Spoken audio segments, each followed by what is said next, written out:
Dedicate yourself to protecting the honor of the family." My father repeated these words many times. In other words, I should have no other aspirations but to become the shadow of my older brother. Recalling these words, the exhausted man who had fought a hard battle against a large number of people slept on his knees with his head down. At the same time, slowly approaching his opponent, the leader of the knights said in a haughty tone, "What a sight." Turning his head to his exhausted comrades, who were barely standing, the leader added that the knight was single-handedly holding back the continent's strongest warriors. The next moment, turning his head back to his opponent, who was kneeling on his knees, the squad leader added, "You really are his younger brother." Raising his head to look the enemy in the eye, the boy heard Lord Kianworth speak in a menacing tone to Boris. At the exact moment, while continuing to look at the tired knight, Boris just smiled ominously, stretching his smile to his ears. Then, unable to stand such impudence, Kianworth began to pull out his magic sword and asked menacingly who hired you. Starting to envelop his body in a thick fog from his blade, the battle-weary boy added, "Was it really the Emperor?" When Boris saw what was happening, he put his hand over his face and said, "This black veil means the rumors were true." As soon as Kianworth got to his feet, he was motivated to fight. The knight's leader added, "You are an assassin from the ranks of the Mist." Gritting his teeth, the man waved his hand to dispel the fog. He said, "Your organization is an eyesore, and will have to ask for a raise for suppressing the heretic rebel." In response to his opponent's words, Kianworth said, "Well, try it. If you still have the ability to give the last warning by then, retreat or you will lose your teeth." In response to the threats of the guy standing in front of him, Boris smiled sarcastically and said, "Give up now. You are in my power, but you will not be able to break my 9-star barrier." Where, having agreed with the enemy on his surrender, the guy preparing for a fight thought he needed to tell his brother, "We must find out who is behind it." The next moment, activating his powers and preparing for a fierce struggle for survival, Kianworth said, "I will crush 10 barriers to dust." The next moment, from behind his opponent, he heard a familiar voice say, "Enough already, Kian." At the same moment, Boris stepped aside to make way for his superiors. Seeing a familiar face in front of him, the boy froze in shock. He mentally said his father repeatedly devoted himself to protecting the family's honor. Continuing to stare at the blonde knight who suddenly appeared from his opponent's ranks, the boy mentally added, "Your brother is our pride. Eshel's success is your success." Being in a difficult situation where he had to fight many knights, Kianworth thought about it confusedly. Continuing to look at his older brother, to whom Boris was bowing, who had come for his life, Eschel thought, he stood. Continuing to stroll toward his younger brother, Eschel said, "I don't think you fully realize why I'm here." The next moment, the knight in white armor stood before his brother, who had fallen to his knees again, and looked at him superciliously. At the same time, looking at Eschel confusedly, Kianworth asked what it all meant. In response to a question from his younger self, he replied, "You have done an excellent job of fulfilling Kyun's obligations to our family of nations." Continuing his speech, the guy added me personally, which was a real trigger for Kianworth. Feeling emotional, the younger brother said, "I will get rid of the duty that has weighed on your shoulders for 10 years. In response to Eschel's words, Kianworth, clutching a dagger in his hand, asked, "I don't understand what I did wrong." When his younger brother asked him a question, the older one looked at him superciliously and said angrily, "You don't understand." Continuing to look at his brother, who bowed before him, Eschel added, "By becoming a cunning killer, you have lost your humanity." Pointing to his younger brother, the knight continued to reproach him and angrily exclaimed, "All these years we have listened to your lies. Your sins are unforgivable." At the exact moment, hearing what Eschel had just called him and what Kianworth had accused him of, he mentally said that the insidious killer was a sinner. Immediately afterward, the boy looked up at his brother and exclaimed angrily, "How dare you!" Starting to recall everything he had to go through and participate in, the boy mentally set a showdown over the imperial crown. He also mentioned other cases where he had to shed blood and added the suppression of demonic forces. Recalling every event he had to participate in, regardless of his will, Kianworth added the war to unify the continent. Recalling all the events he had gotten into because of his family, the boy added angrily, "I had a hand in the success of all your endeavors." The next moment, clutching a dagger in his hand, pounding his fist on the ground, and breaking the stones, he exclaimed, "I have dedicated my life to you in the hope of my own good." As he rose from his knees filled with anger and hatred, the boy said, This is your payment for your loyalty. He continued expressing his anger and releasing an incredible amount of mana and mentally added, I've worked for you like a dog for 20 years. While still on his feet and bleeding from his wounds in the previous battle, Keon Worth mentally added, I don't care about the consequences. Turning his gaze back to the older brother who had pissed him off, the boy added mentally, You want to finish it? Well, go ahead. Having released a considerable amount of mana mixed with bloodlust, the boy added, But we will go to the next world together. Seeing what had just happened to their opponent, one of the soldiers exclaimed in confusion, That's impossible. Even after the battle, he has so much mana. He's a human being. Preparing to strike, the guy laughed in a menacing tone of voice. Then, the majestic hero of the continent shakes in fear of his younger brother, whose life he has encroached on and is not ashamed of.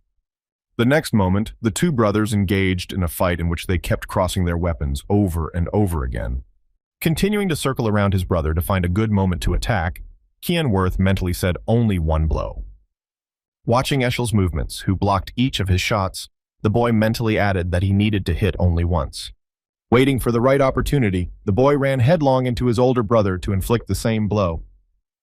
Planning to make a decisive blow, Keon Worth mentally said a blow to the weak point interrupted the regeneration, but his attack failed. When he saw that his opponent had just been blocked by a barrier to prevent the attack, his younger brother angrily exclaimed in his head, Damn, Boris. As soon as Keon Worth was distracted by the protective barrier, his older brother took the opportunity to pierce him with his sword and say something stupid. Holding his weapon in his younger brother's stomach, Eshel said in a haughty tone, As my younger brother, I wanted to give you an easy death, but you showed your true colors. Continuing to look down on his younger brother, the knight added, I have known your nature for a long time. Hearing his brother's words, Keon Worth looked up at him and said, I never trusted you. You could see the disappointment in his eyes. Having said everything he thought was necessary, Eshel kicked his younger brother, knocking him off the sword blade and onto the ground. Having dealt with the problem that bothered him, the boy turned his back on him and told his subjects to go, to which Boris bowed and said, Yes, Lord Eshel.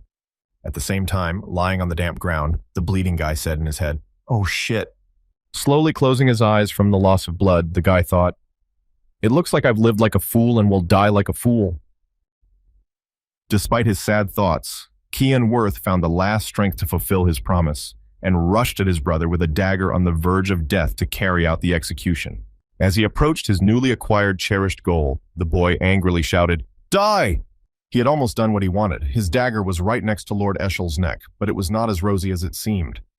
When his attack was about to hit the target at the last moment, his older brother delivered his blow, knocking the boy backward and taking away his last hope. Thus ended Keon Worth's life, but it only seemed so to him. While in the pitch black, the boy suddenly heard someone's familiar voice speaking to him, the young Lord Keon, and then he suddenly woke up, sitting up. Looking down at his hands to make sure they were still there, he heard the girl standing in front of him shouting at him to wake up.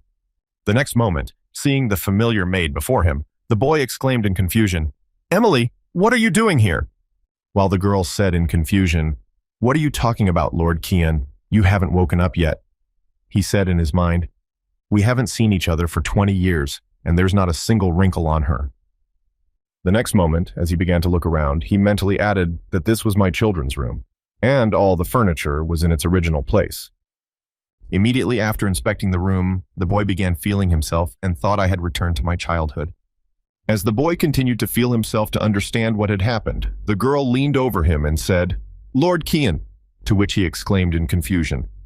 Continuing to look at her lord, the maid disgruntledly added, Don't even try to miss the match. Get ready at last. Hearing what the maid was suddenly talking about, Keon Worth looked at her with confused eyes and asked what the fight was about. Continuing to look at the girl in his room trying to get him out of bed, Keon Worth added, What are you talking about? After a while, he got ready and went with the girl to the place of the duel, where he arrived at Duke Worth's castle. After examining the castle's design and everything nearby, Keon Worth mentally said there was no doubt that it was definitely a fortress from the past. Continuing to look around suspiciously to understand what was happening to him, the guy thought, Is life really passing before his eyes?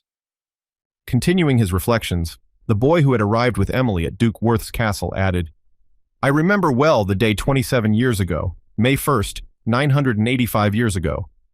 Walking onto the battlefield, the boy thought about the year before he entered the academy. At the beginning of every month, the family would organize a training battle between the sons.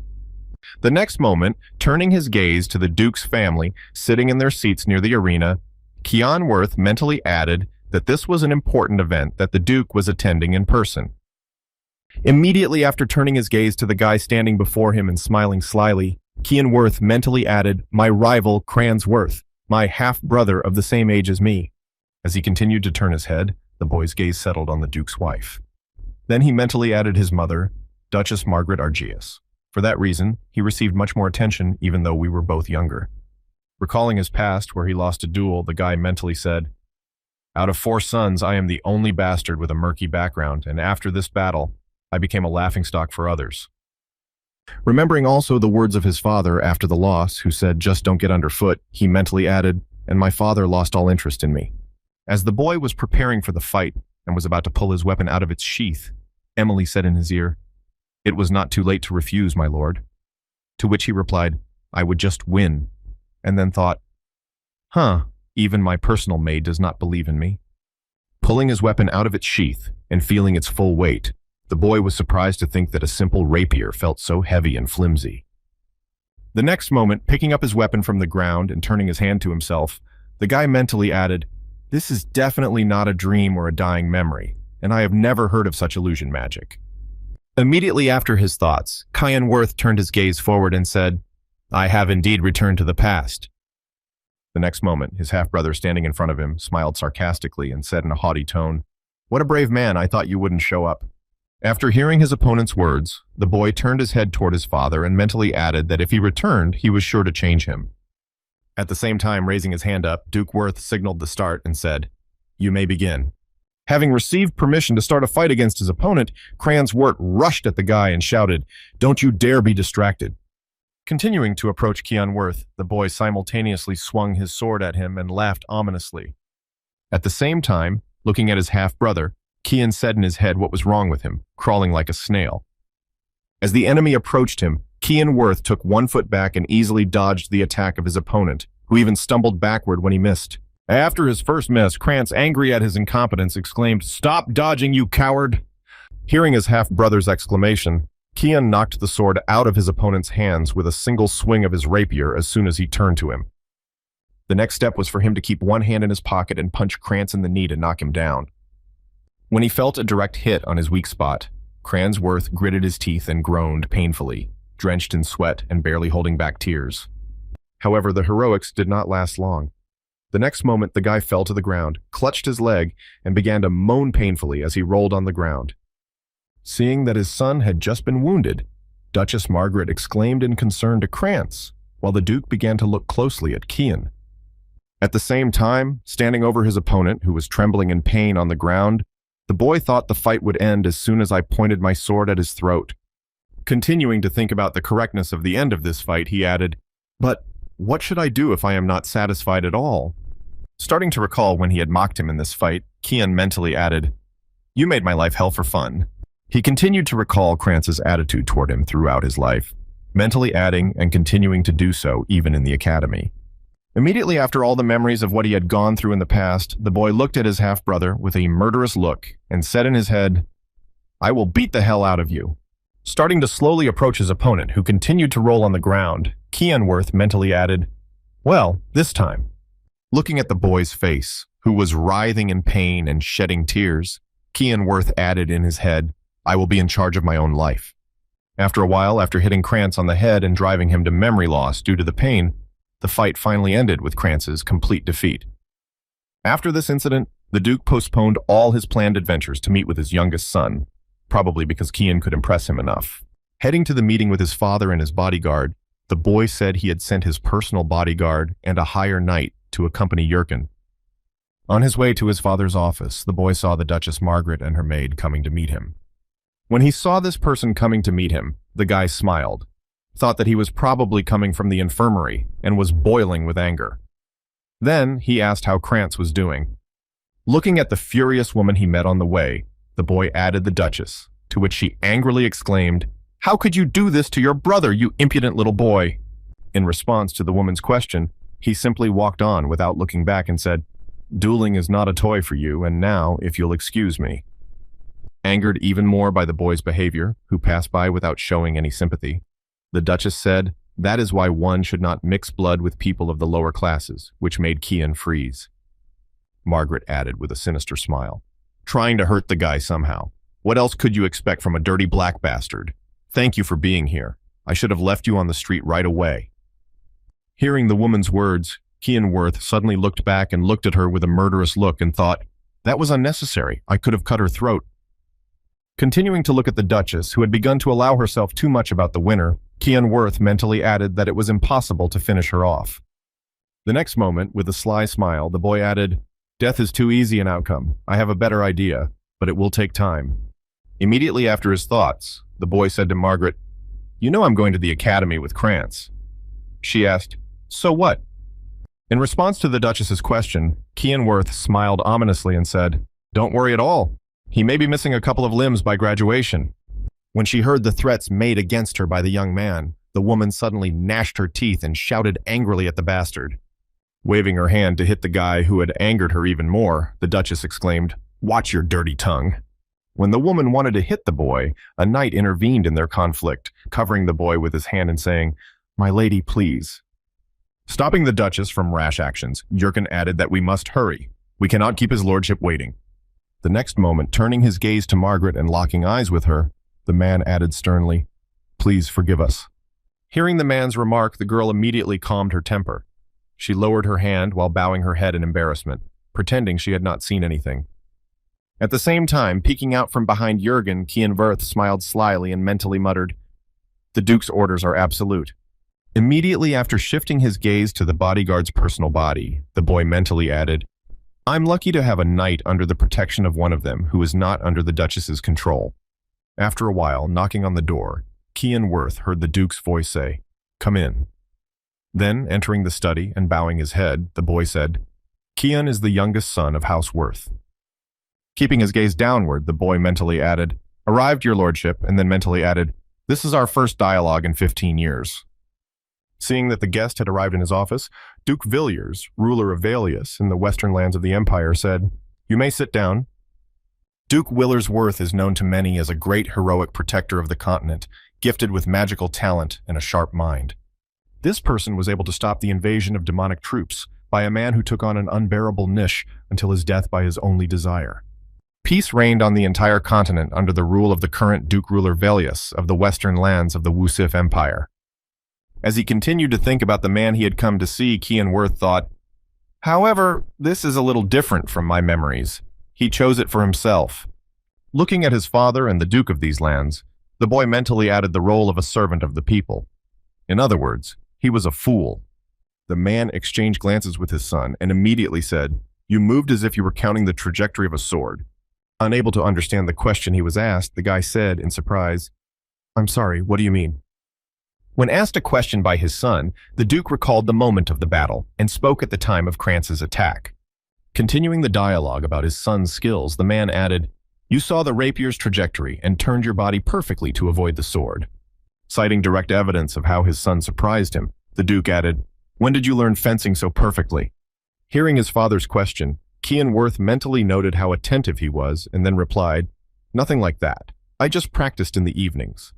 In response to his son's words, Duke Villiers said, "My friend Kian has neither the ability nor the desire to learn fencing, so why hide such a talent?"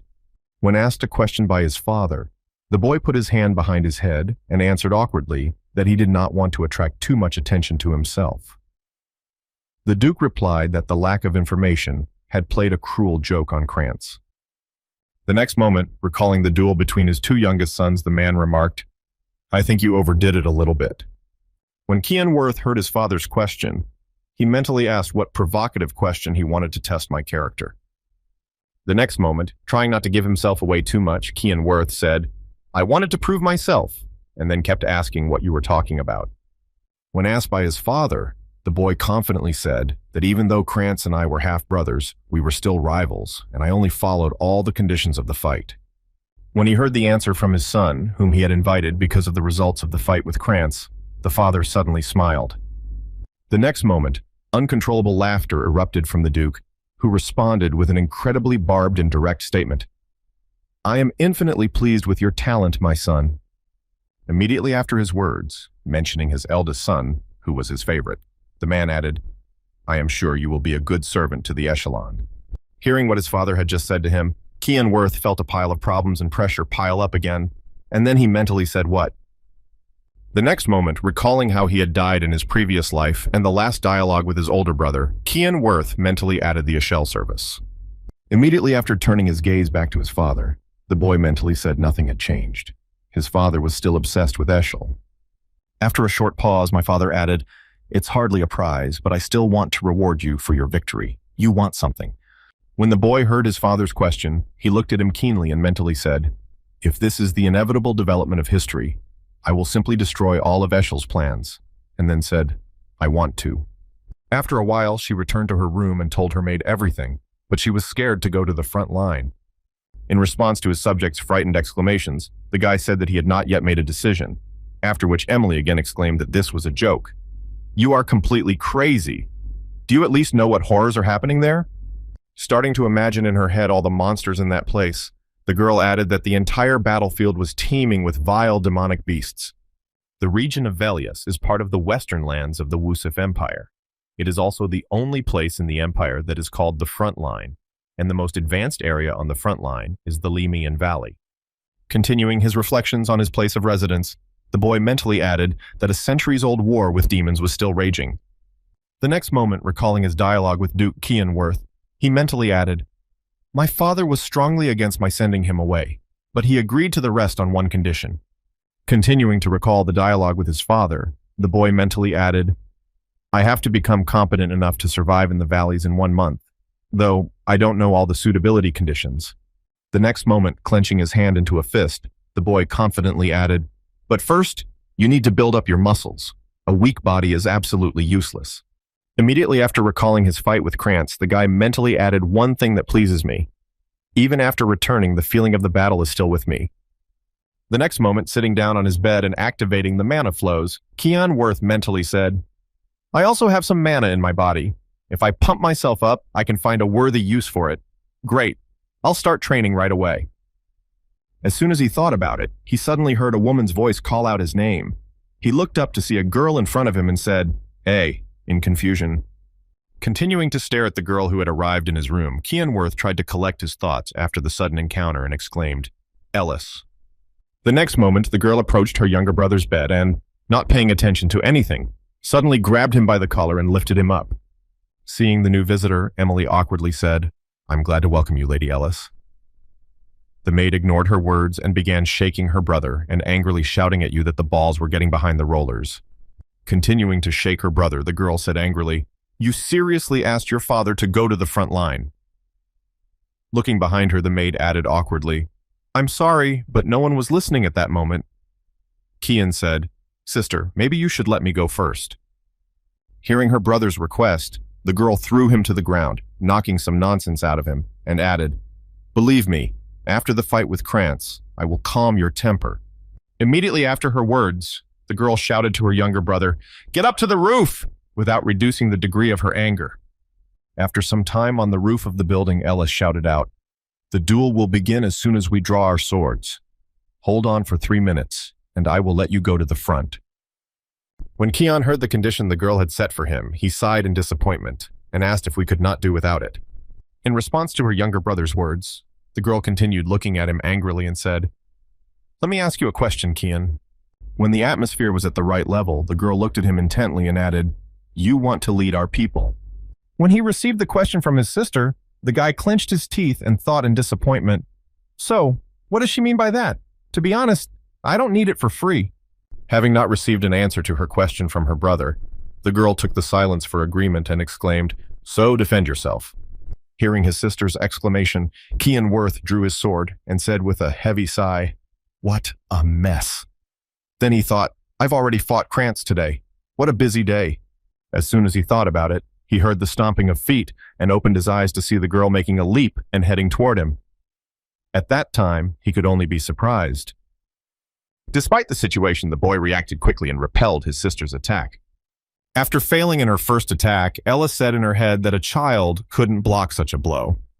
At the same time, while continuing to block all the girl's attacks, Kianworth mentally mumbled that she didn't care about our age difference. After an unsuccessful attack in the first strike, the girl quickly jumped back and broke the distance.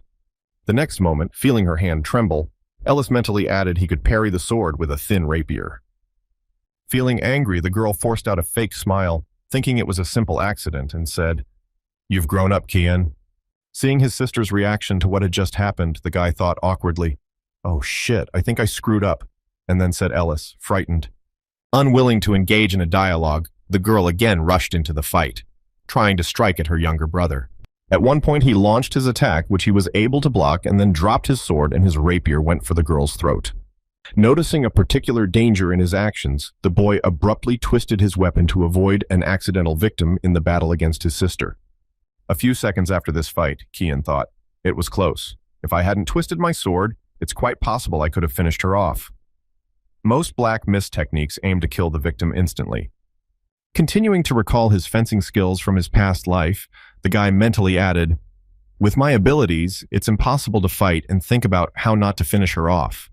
Catching his breath after a tough fight with his sister, the boy gritted his teeth and mentally added up to 3 minutes.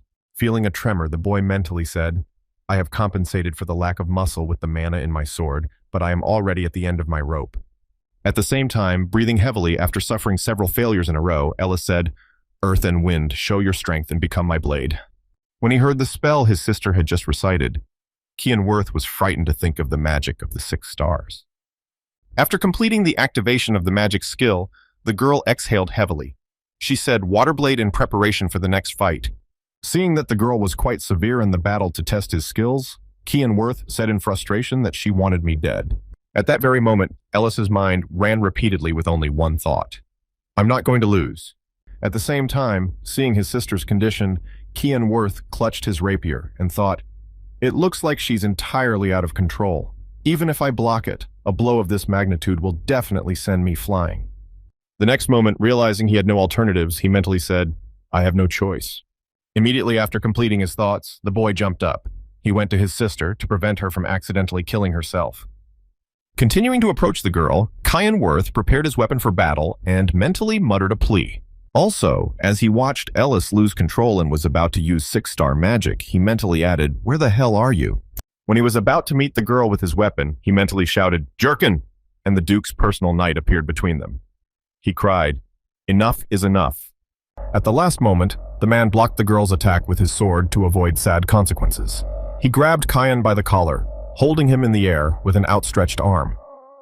The next moment, the girl's magic skill hit the obstacle, causing a powerful explosion that could be heard and seen from a considerable distance.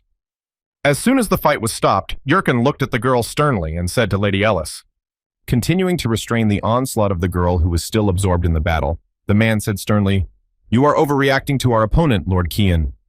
At the same time, breathing a sigh of relief when everything was finally over, Kianworth thought, "I was beginning to think you wouldn't show up." The next moment, when she came to her senses and realized what had just happened, she looked at her father's personal knight in fright and exclaimed, "Oh my God." The next moment, she hid her sword and threw herself into her brother's arms, hugging him tightly and exclaiming, "Oh, forgive me, Kian. How could I forget?" Continuing to hug the boy, the girl shed tears and added, "I was so disgusted by the thought of you leaving us that I completely lost control of myself." At the same time, the boy smiled happily and thought that this was how Ellis always gave his best in everything. This girl is Kian's older sister, even at the academy that shelters the most talented students in fencing magic academics. Continuing his train of thought, the boy mentally added that Ellis was an unrivaled elite in all subjects, and because of her appearance, people began to call her a child of God. But having grown up with a sword in her hands, she was an excellent competition for Eshel to become the next deputy of the continent. Continuing his reflections along the lines of his sister, Kianworth mentally added, however, very soon after joining the Order of Light. Recalling the moment of his sister's death, the boy hugged her tightly and mentally added, expecting a tragic end, "I missed you, Ellis." Starting to hug the girl tightly, the boy mentally added, "This time I'll protect you."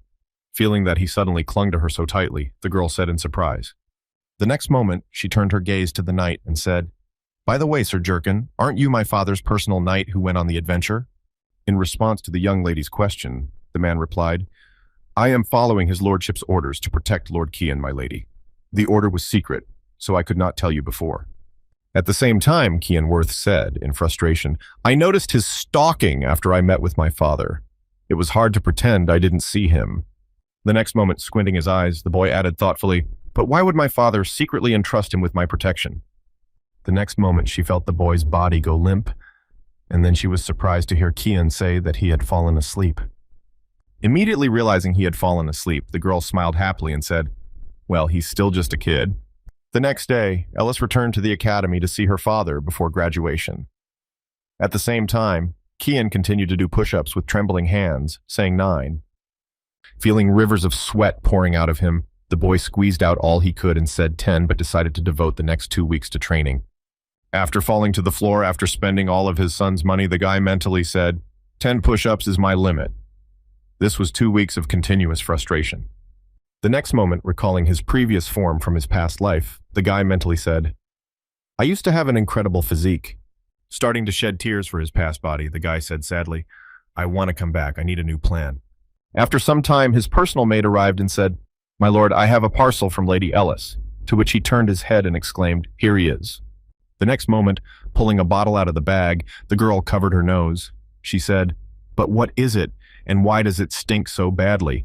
To which Kian Worth mentally replied with the blood of a hellhound he had asked Ellis for to remove the embarrassment of the last duel. Remembering the hellish beast whose blood was sent to him, the guy mentally added that it was a rare resource from the valley of the Lamian, but it seemed it could also be obtained on the black market. As he began to pour the contents of the bottle into the bowl, the boy mentally added to the blood of the demonic beasts a terrible smell, and in addition, it caused a burning sensation in the mouth. Many people consider it poison. Continuing his thoughts on this elixir of power, he mentally added that the use of this permanently enhancing physical and magical powers is a fable to most people. The next moment, he mentally added, but in my past life, I saw with my own eyes how the fable turned into reality. Then the maid asked confusedly, Are you going to drink this, my lord? He confidently said, Yes, and then mentally added, Don't worry, Emily. Tipping the bowl with the blood of the hellhound, the guy added, After all, I'm the only person capable of surviving your cooking, and I remember her first meal perfectly. Recalling the appearance of the girl's first dish, Kian Worth mentally added mushroom soup, after which, after a spoonful, my pulse barely returned to normal in comparison to the blood of a hound. Having drunk every last drop of the goiter, the guy wiped his mouth with his sleeve and exclaimed, Delicious, while his maid awkwardly said, You? The next moment, the guy stood up from his seat, leaned his hands on the table, and called out to Emily. Emily heard the owner speaking to him and exclaimed anxiously, Yes, I'm listening to you. Then turning his head to the girl, the guy smiled slyly and said, I'm going for a walk, and then thought I wanted to see how well the blood of the hellhounds worked. After a while, when he found himself outside the settlement, the boy looked around and said, It's been a long time since I've come here. I've been waiting for an opportunity for 2 weeks. Continuing to look at the view in front of him, the boy added in his head, Having someone on his tail is a hassle. Jerkin went to report to his father, I came here every time I wanted to be alone. However, one day Eshel received a revelation from Lumendel, the god of light, in which he learned that an ancient sanctuary was hidden somewhere in the forest wilderness of Velias. Continuing to look for the entrance, the guy thoughtfully said, I think it's somewhere around here. Although we didn't believe it very much, we somehow managed to find the place of mana concentration. Preparing to appropriate everything in the divine temple before anyone knew it, Kian Worth smiled slyly and thought, So I'm the only one who knows about this place. The next moment, the boy directed his mana flow to destroy the stone slab covering the shrine's entrance. As the exit appeared before his eyes, Kian Worth smiled ominously and thought to Eshel, Even in your wildest fantasies, you can't imagine what I'm going to do, but in any case, not yet. As soon as the passage opened and the stairs led to the light at the end of the tunnel, Kian Worth said thoughtfully, Let's get started. Heading inside the sanctuary of light, the boy stepped towards the mystery. He said something different from what I had seen before. In ancient times, even before the war between demons and gods 300 years ago, it turned the Earth's entire history into ashes. Continuing to walk to the shrine, the boy mentally added that this place was used as a shrine to Lumendel, the god of light. After a while, as Key and Wirt approached the entrance to the sanctuary, he wondered who would have thought that such a place would be hidden in our forests. Once inside the sanctuary, after walking through several rooms, the boy noticed the holy sword in front of him and thought, "Oh, here it is." Looking closely at the holy weapons in the sanctuary's central room, he mentally added, "Lord of the Sanctuary." On August 12, 1999, people managed to free Velius from the invasion of demons. Ancient relics called the Tools of the Gods changed the course of the battle, and they brought people a quick victory over the monsters. One of the relics was Durand Dark's holy sword, blessed by Luminel. This sword played a key role in expelling demonic forces. Continuing his reflections on the found weapon, he added later that this sword passed into the hands of my brother, and he killed me with it. Continuing to examine the sword before him, the boy mentally said, "There is a certain probability that Durand Dark is connected to my return." When he tried to take the sacred sword in his hands to activate it, the guy bowed his head down and said in disappointment in his head, "As I thought, zero reaction." Disappointed that the sword did not react to him, Kian Worth huffed and kicked the weapon. The next moment, walking away from the weapon, offended by this treatment, Kian Worth said irritably, "You've ruined my mood too, holy sword. I don't need you anyway." Continuing his journey, the boy walked away from the holy sword in the center of the room and said, "The brighter the light, the thicker the shadows."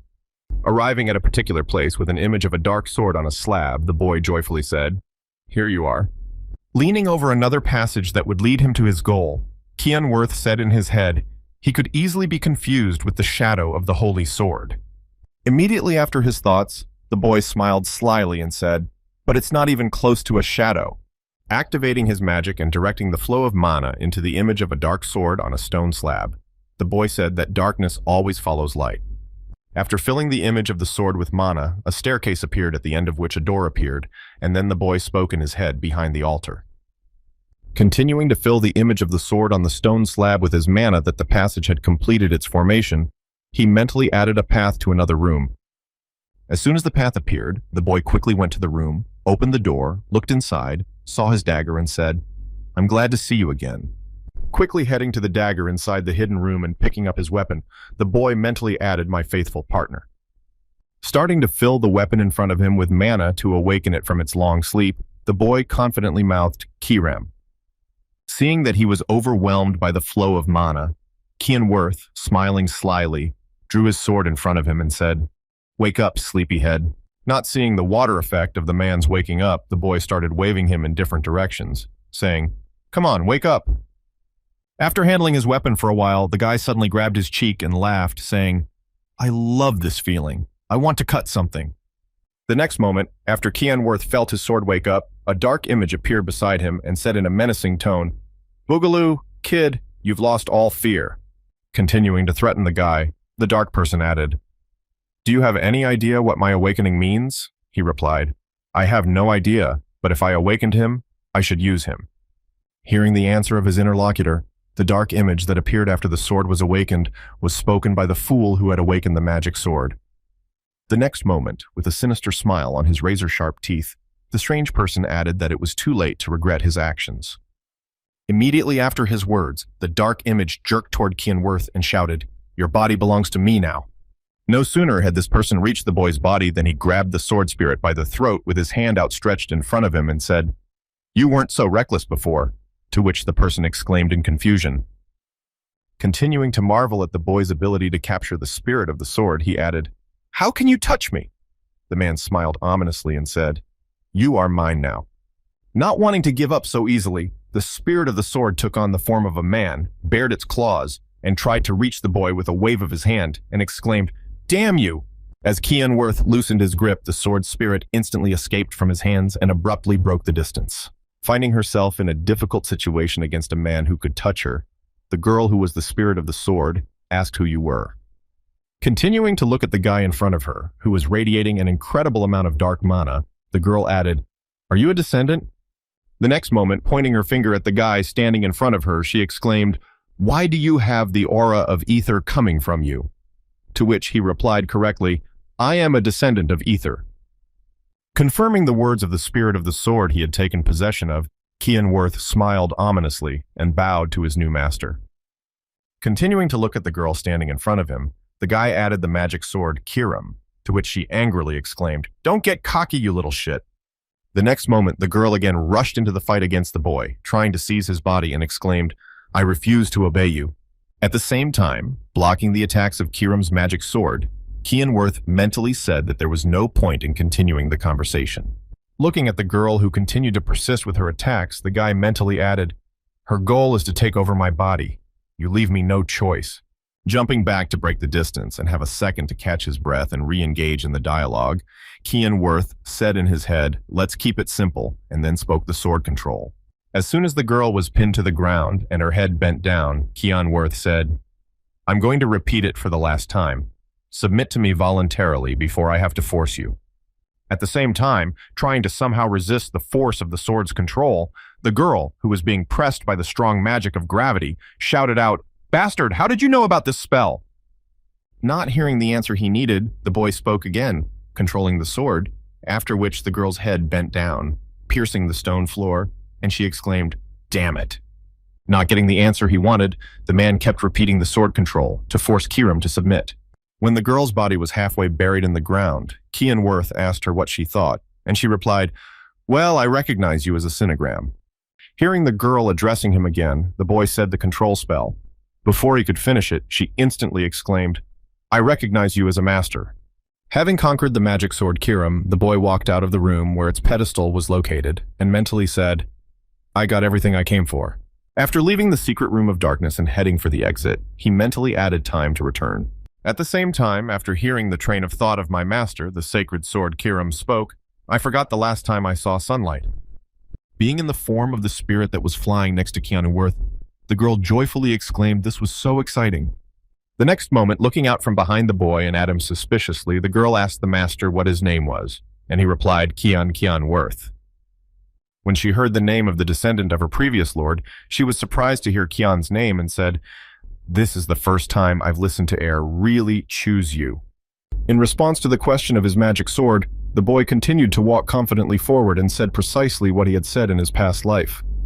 Having received an answer to her question with some addition, Kiram exclaimed in surprise, "In her past life, what nonsense?" To which Kian replied that this was my second life. After listening to the words of her current master, the girl looked at him in surprise, frozen in place, and mentally said who this child was. The next moment, looking at the sword her master was looking at, Kiram said it looked like it hadn't awakened yet, to which the boy replied that its master would not show up for at least 20 years. Hearing the owl of a guy who had just confidently named the period in which the sword's owner would appear, the girl asked how you could be so sure. The next moment, when she saw the boy cut off the tip of the hilt of the holy sword Durandarka, and it fell to the ground, the girl exclaimed in confusion, "What are you up to, and what are you planning to do about it?" In response to his friend's question, the boy smiled ominously and said, "Who knows? I have a good feeling about this." After a while, a carriage with important people inside it began to head out into the open along a forest path. Arriving at the right place and leaving his carriage, Worth thought, "Well, that day has come, and time has flown by." When he saw his father standing next to Jürgen, the boy bowed and said, "Worth has come at your command." He answered, "I will ask you one more time." Looking at his youngest son, who had arrived to take part in the test, the father asked if he still wanted to go to the front line, and if it was not too late to refuse. In response to the Duke's question, the boy confidently said, "Yes, my father, I am already on the front line." When he heard that his son's decision remained unchanged, Villiers turned his head to his knight and said, "Let him go." The knight bowed and replied, "Yes, your lordship." After a short dialogue between his father and his subject, Worth saw Jürgen take out the scroll and wondered if the magic scroll had decided to summon someone. At the same time, using his magic, the Duke's personal knight has already begun to fill the scroll with mana to activate the summoning circle. The next moment, a demonic creature appeared near the recruit, and Worth had to fight it to prove he could go to the front line. Seeing what kind of monster had been summoned to pass the test, Worth mentally said, "Hell's hound, that means." Drawing his sword and preparing to fight, the boy smiled and mentally added, "The low-ranking demons of the Lemay Valley really did their best for this test." The next moment, he turned his gaze back and saw the knights standing by in case of emergency. He added that they would definitely intervene if something went wrong. At that moment, Duke Villiers folded his arms and said, "A warrior must be responsible for his words. If you want to go to the front line, then pass the test." Hearing his supervisor's words, Jurkin, standing behind him, thoughtfully recited the test in his head. The next moment, he suddenly plunged into memories of a time not too long ago when Kian approached him with a request. After that, he asked him, pointing at himself in surprise, if he wanted to fight me. In response to the knight's question, the boy said, "I have 3 days left before my test, and I wouldn't want to fight the air all that time." The boy smiled happily, continuing to look at his body with the guard his father had put in front of him. He added, "I need real experience because you can help me." In response to the boy's request, the man anxiously replied, "Wouldn't it be better to arrange a duel with someone your age, like Krantz?" When he heard that Kian Worth was a candidate for a duel with someone of a similar level, he recalled the moment when his brother ran away from him screaming, "Don't come near me," and mentally added, "For some reason, Krantz started avoiding me." After hearing the explanation of why he had approached him, the man sighed heavily and said, "This puts me in a difficult position." After thinking about the duel with the boy, the personal knight said, "Well, if you insist," but at the same time a joyful smile appeared on the boy's face. Pulling a sword before him, the man added, "My blade will remain in its sheath. I will focus on defense, so attack as much as you wish." Hearing his sparring partner's instructions, the boy took out his rapier and said, "Thank you, Jurkin. I have one more thing to ask you." Before starting a friendly battle with his bodyguard, the man added sternly that his father must not know a word about our duel.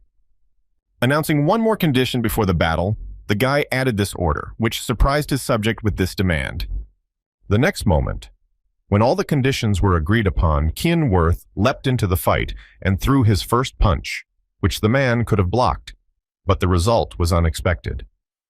Marveling at the strength of the boy who had just made his first punch, the man mentally said, "What a heavy punch. What kind of strength this kid has." As soon as he had time to think about it, he saw that he was preparing to attack him again and trying to put his weapon in front of him to defend himself. He thought, "He's pretty fast." The next moment, the man lost sight of the boy and felt that he was now above him, moving in his face, and Jurkin mentally spoke when he had time. Quickly changing his stance, the man made a 180 turn and barely managed to block his young master's kick. At this pace, some more time passed, and Kian Worth continued to try to break through the knight's defense, but the knight blocked every shot he made. This went on for some time, and the boy kept trying to strike and break through the guard's body protection, but failed repeatedly. After some sparring, Kian Worth stepped back, sighed heavily, and said, "It looks like you're too much for me." Stepping back and sheathing his rapier, the boy said, "Well done, Jurkin. Thank you for your help." In response to his master's praise, the man breathed heavily and said, "Excellent work, my lord," and then thought about when it was our weak lord Kian. Looking at the smile of his master, who smiled happily after the sparring, Jurkin thought, "I'm so talented as a swordsman." Returning to the test site where he had to defeat the Hellhound, Kian Worth mentally said, "After our battle, I can say with certainty that for a hound," continuing to look at the hellish beast that Keanu Worth would face to prove his mettle, Jurkin mentally added that this was a much greater test than Lord Keanu's. The next moment, when he saw the hellish beast's muscles contracting, Kian Worth mentally said, "Attack!" Having dodged his enemy's first attack, the boy looked at the Hellhound's trail and thought, "I am still too weak for a head-on collision with the demon. I need to finish the fight as soon as possible." Seeing that the monster had already turned its head toward him and was preparing to make another attack, the boy mentally added, "I'll finish him off with one punch." As the monster ran at him again, Kian Worth jumped into the air and launched his rapier at the beast, piercing its head. Seeing what the young man had just done, all the soldiers froze in their tracks in amazement at the level of skill he had just demonstrated. At the same time, seeing the amount of blood that had flowed out of the monster, Kian Worth thought it was a pity that there was enough blood to fill several glasses. The next moment, putting his foot on the defeated monster's head and trying to pull the weapon out of his head, Kian smiled awkwardly and thought, "I'm not going to spoil the overall impression. Maybe I'll carry the glass with me." At the end of the battle and the demonstration of skills, Duke Villiers, heading to his son, clapped his hands and said, incredibly, "Kian." Continuing on his way to his son, the Duke added again, "You have coped with the test admirably." In response to the Duke's praise, Kian Worth bowed before him and exclaimed, "Thank you, father." The next moment, behind the boy's back, the voice of the magic sword Kiram was heard, and he awakened and spoke to the master. Having attracted the boy's attention, the girl asked him offensively what she needed for cooking, and he wondered why he thought that way. In response to her master's question, the girl angrily exclaimed, "Then why didn't you use me? I need fresh blood." The next moment, the girl turned her head to the corpse of the hellhound and drooled, exclaiming, "Let me at least take a sip." After hearing his subject's complaints, the boy opened the case to take back the sword's spirit and said, "Don't worry." The next moment, taking Kirim in his hands, the boy smiled ominously and said, "Soon, I will wash you in rivers of blood." Continuing the dialogue with his weapon, the guy added, "You just need to wait a little bit." And she exclaimed, offended, "Then why did you wake me up earlier than the specified time?" After some time on the front line, the boy heard his father exclaim when he saw monsters coming from the northwest. Continuing to give instructions to his subjects, the man shouted to his soldiers to quickly get rid of them and kill every last one of them.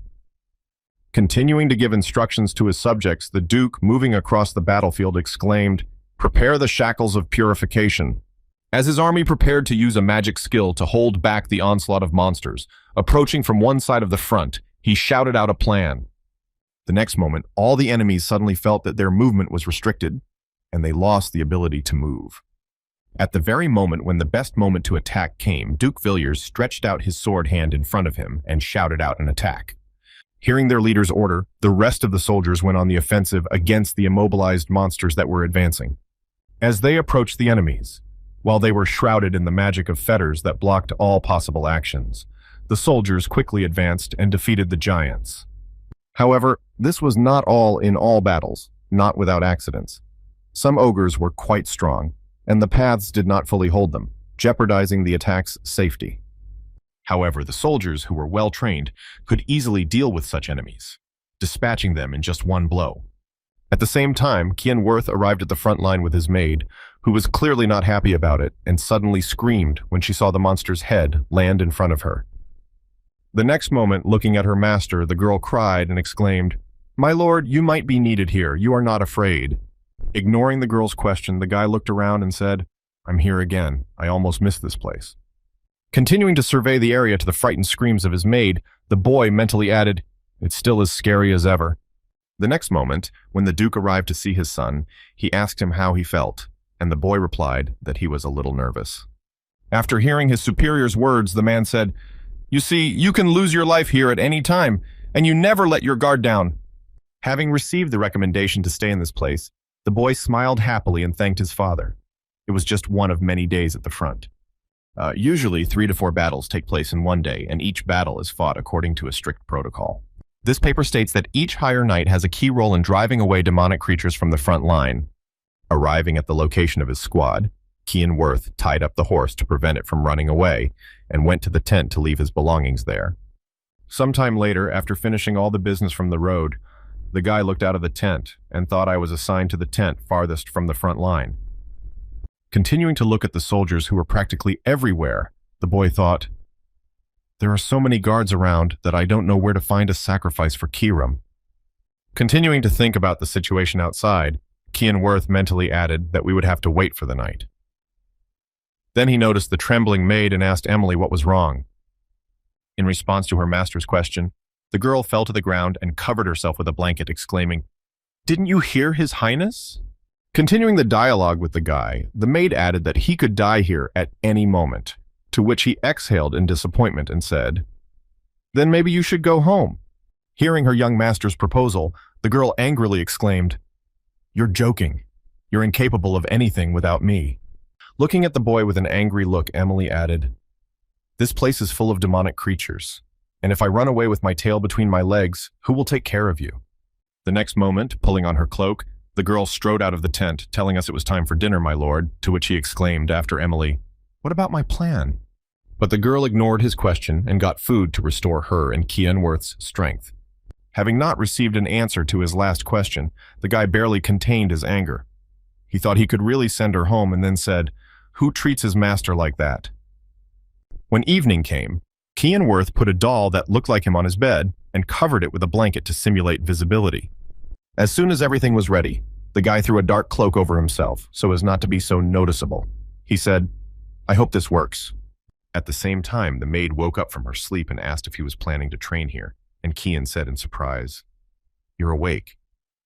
Starting to wipe her eyes after she had just woken up, Emily said in a sleepy voice, "You have been so diligent. I'm sure his lordship is proud of you." In response to his subject's words, the boy put a hood over his head and said, "I'll be back soon. Cover me."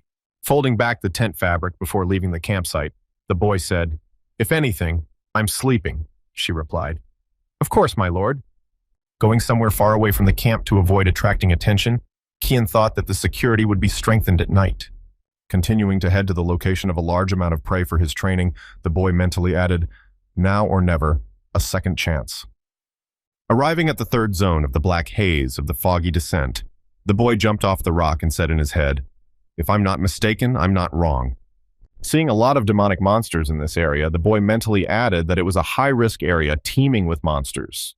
Continuing his thoughts, the boy mentally added a great place to check Kiram, after which he smiled ominously and asked, "Let's play." Hearing the question from her master, the spirit of the magic sword, Kiram joyfully exclaimed how much fresh blood there was.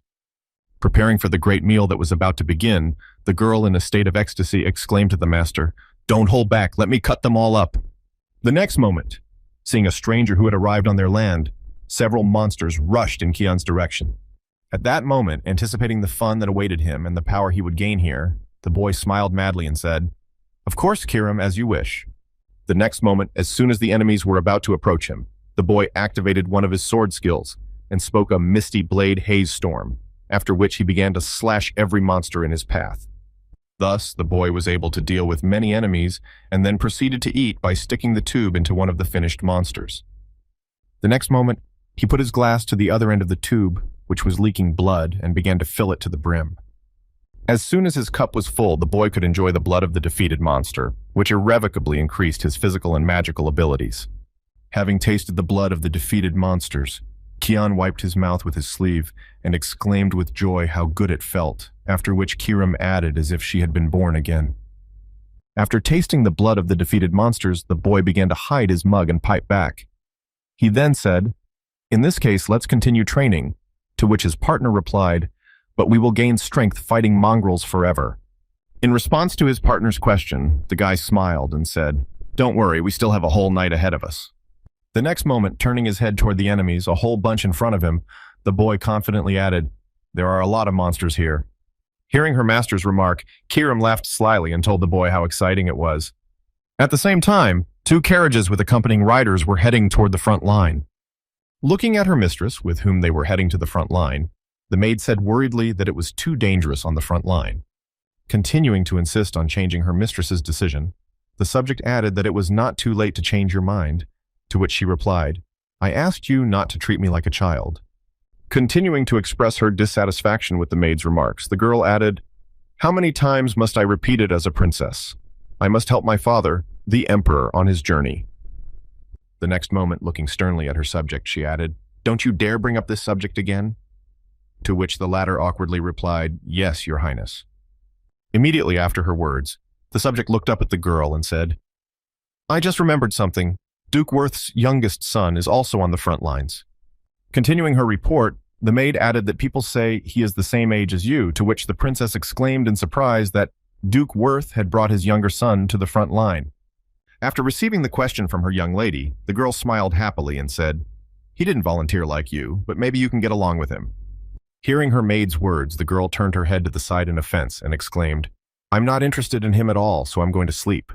Feeling that her words offended the girl, the subject bowed and said nervously, "Yes, your highness." The next moment, after a few seconds of insult, the princess, like a true Zunderka, asked how he was doing. Hearing her mistress's question about the name of the duke's youngest son, she suddenly exclaimed, "Kian, his name is Lord Kian Worth." Having received all the information she was interested in, the girl turned her head toward the window, looked at the moon, and said, "Kian Worth means." The next day, when the sun rose, the knights again set out to fight off the monsters, and this time they were harpies and griffins. As soon as the battle against the monsters was over, the platoon commander, Duke Wyler's Worth, shouted to his men that the victims were there. One of the soldiers near the monsters' still bodies shouted no in response to his squad leader's question. Having received an answer from his knights, the commander headed toward the garrison and shouted, "Well, then let's go back," which he heard in response. At the same time, after finishing the battle against another monster, Kian Worth shook off the blood, put his weapon back in its sheath, and breathed a sigh of relief. The next moment, his father approached him and said, "I see you quickly adjusted to life on the front line." In response to his father's words, the boy bowed and replied, "I still have a lot to learn, father." Then the Duke asked, "I didn't think you would last long." The next moment, the man smiled at his son and said confidently, "You're doing well, though, and I'm proud of you, son." Hearing what his father had just said to him, Kian Worth suddenly raised his head, looked at his father, and froze in place. This was the first time he had ever been praised like that. Immediately after expressing his thoughts on his son's talent, the man headed for his tent and said, "We have a lot to talk about. Come see me tomorrow morning." When the boy heard his father's request, he was surprised to see him so kind and then exclaimed, "Good father." On the same day, as soon as night fell, the boy went hunting again. This time, he met a new monster that turned out to be quite strong. Then Kian said the worm was a killer. Watching the actions of the monster he would have to fight this time, the boy was surprised to see what he had forgotten on the edge of the valley. Hearing the boy's words, Kiram asked the owner, "You seem to be in trouble. Why don't you leave him to me?" He replied, "You want to take control. You think I don't know what you're planning." She said, "I swear I have no ill intentions. I just want to help." Continuing to negotiate with her master, the girl added, "He regenerates too quickly. All your hits mean almost nothing to him." Hearing a remark from my partner Kian Wirt, I thought to myself, she's right. At this rate, I won't be able to destroy him. It's been a month since I moved to the front. Continuing to recall what he had experienced during this period, the guy mentally added, "Although I have drunk the blood of a lot of demonic beasts, it is still not enough." When the killer worm rushed at him and was about to swallow him, the guy resigned himself to the girl's offer and said, "I guess I have no choice." Preparing to change the owner of his body, the guy added that you would have to play along, to which she replied, "Let's have fun." After that, a magic spell called the 9th incarnation of the demon sword, Thick Fog, was activated. As soon as the power over the body was almost completely taken over by Kieran, the enemy was almost instantly shredded to pieces, after which Kian Worth thought you shouldn't have. As a result of this attack, the monster lost the ability to move freely. It simply stopped in place, raising its head toward Kian, who mentally added to come here. At the same time, shrouded in a thick fog under Kiramu's power, the boy froze midair and used the Mistblade skill of fluttering petals. In the next moment, many intersecting blows cut the monster into several pieces, and a straight cut split it in half. When the battle was over, the guy quickly returned back when it was morning, and one of the soldiers on the front line, having examined the body, said it was killed just recently. In response to his duke's words, one of the knights on patrol with him said the amount of mana seemed impressive. Did the demon do it? After hearing his subject's words, the duke rubbed the monster's blood between his fingers and said, "If a demon is involved, we can't just close our eyes." The next moment, the commander got to his feet, stepped away from the bodies and said, "Burn the bodies and inspect the area," to which he heard, "Yes, sir." On his way back to his camp, Duke Villiers again recalled the appearance of the monster's body and mentally recited the familiar sword marks.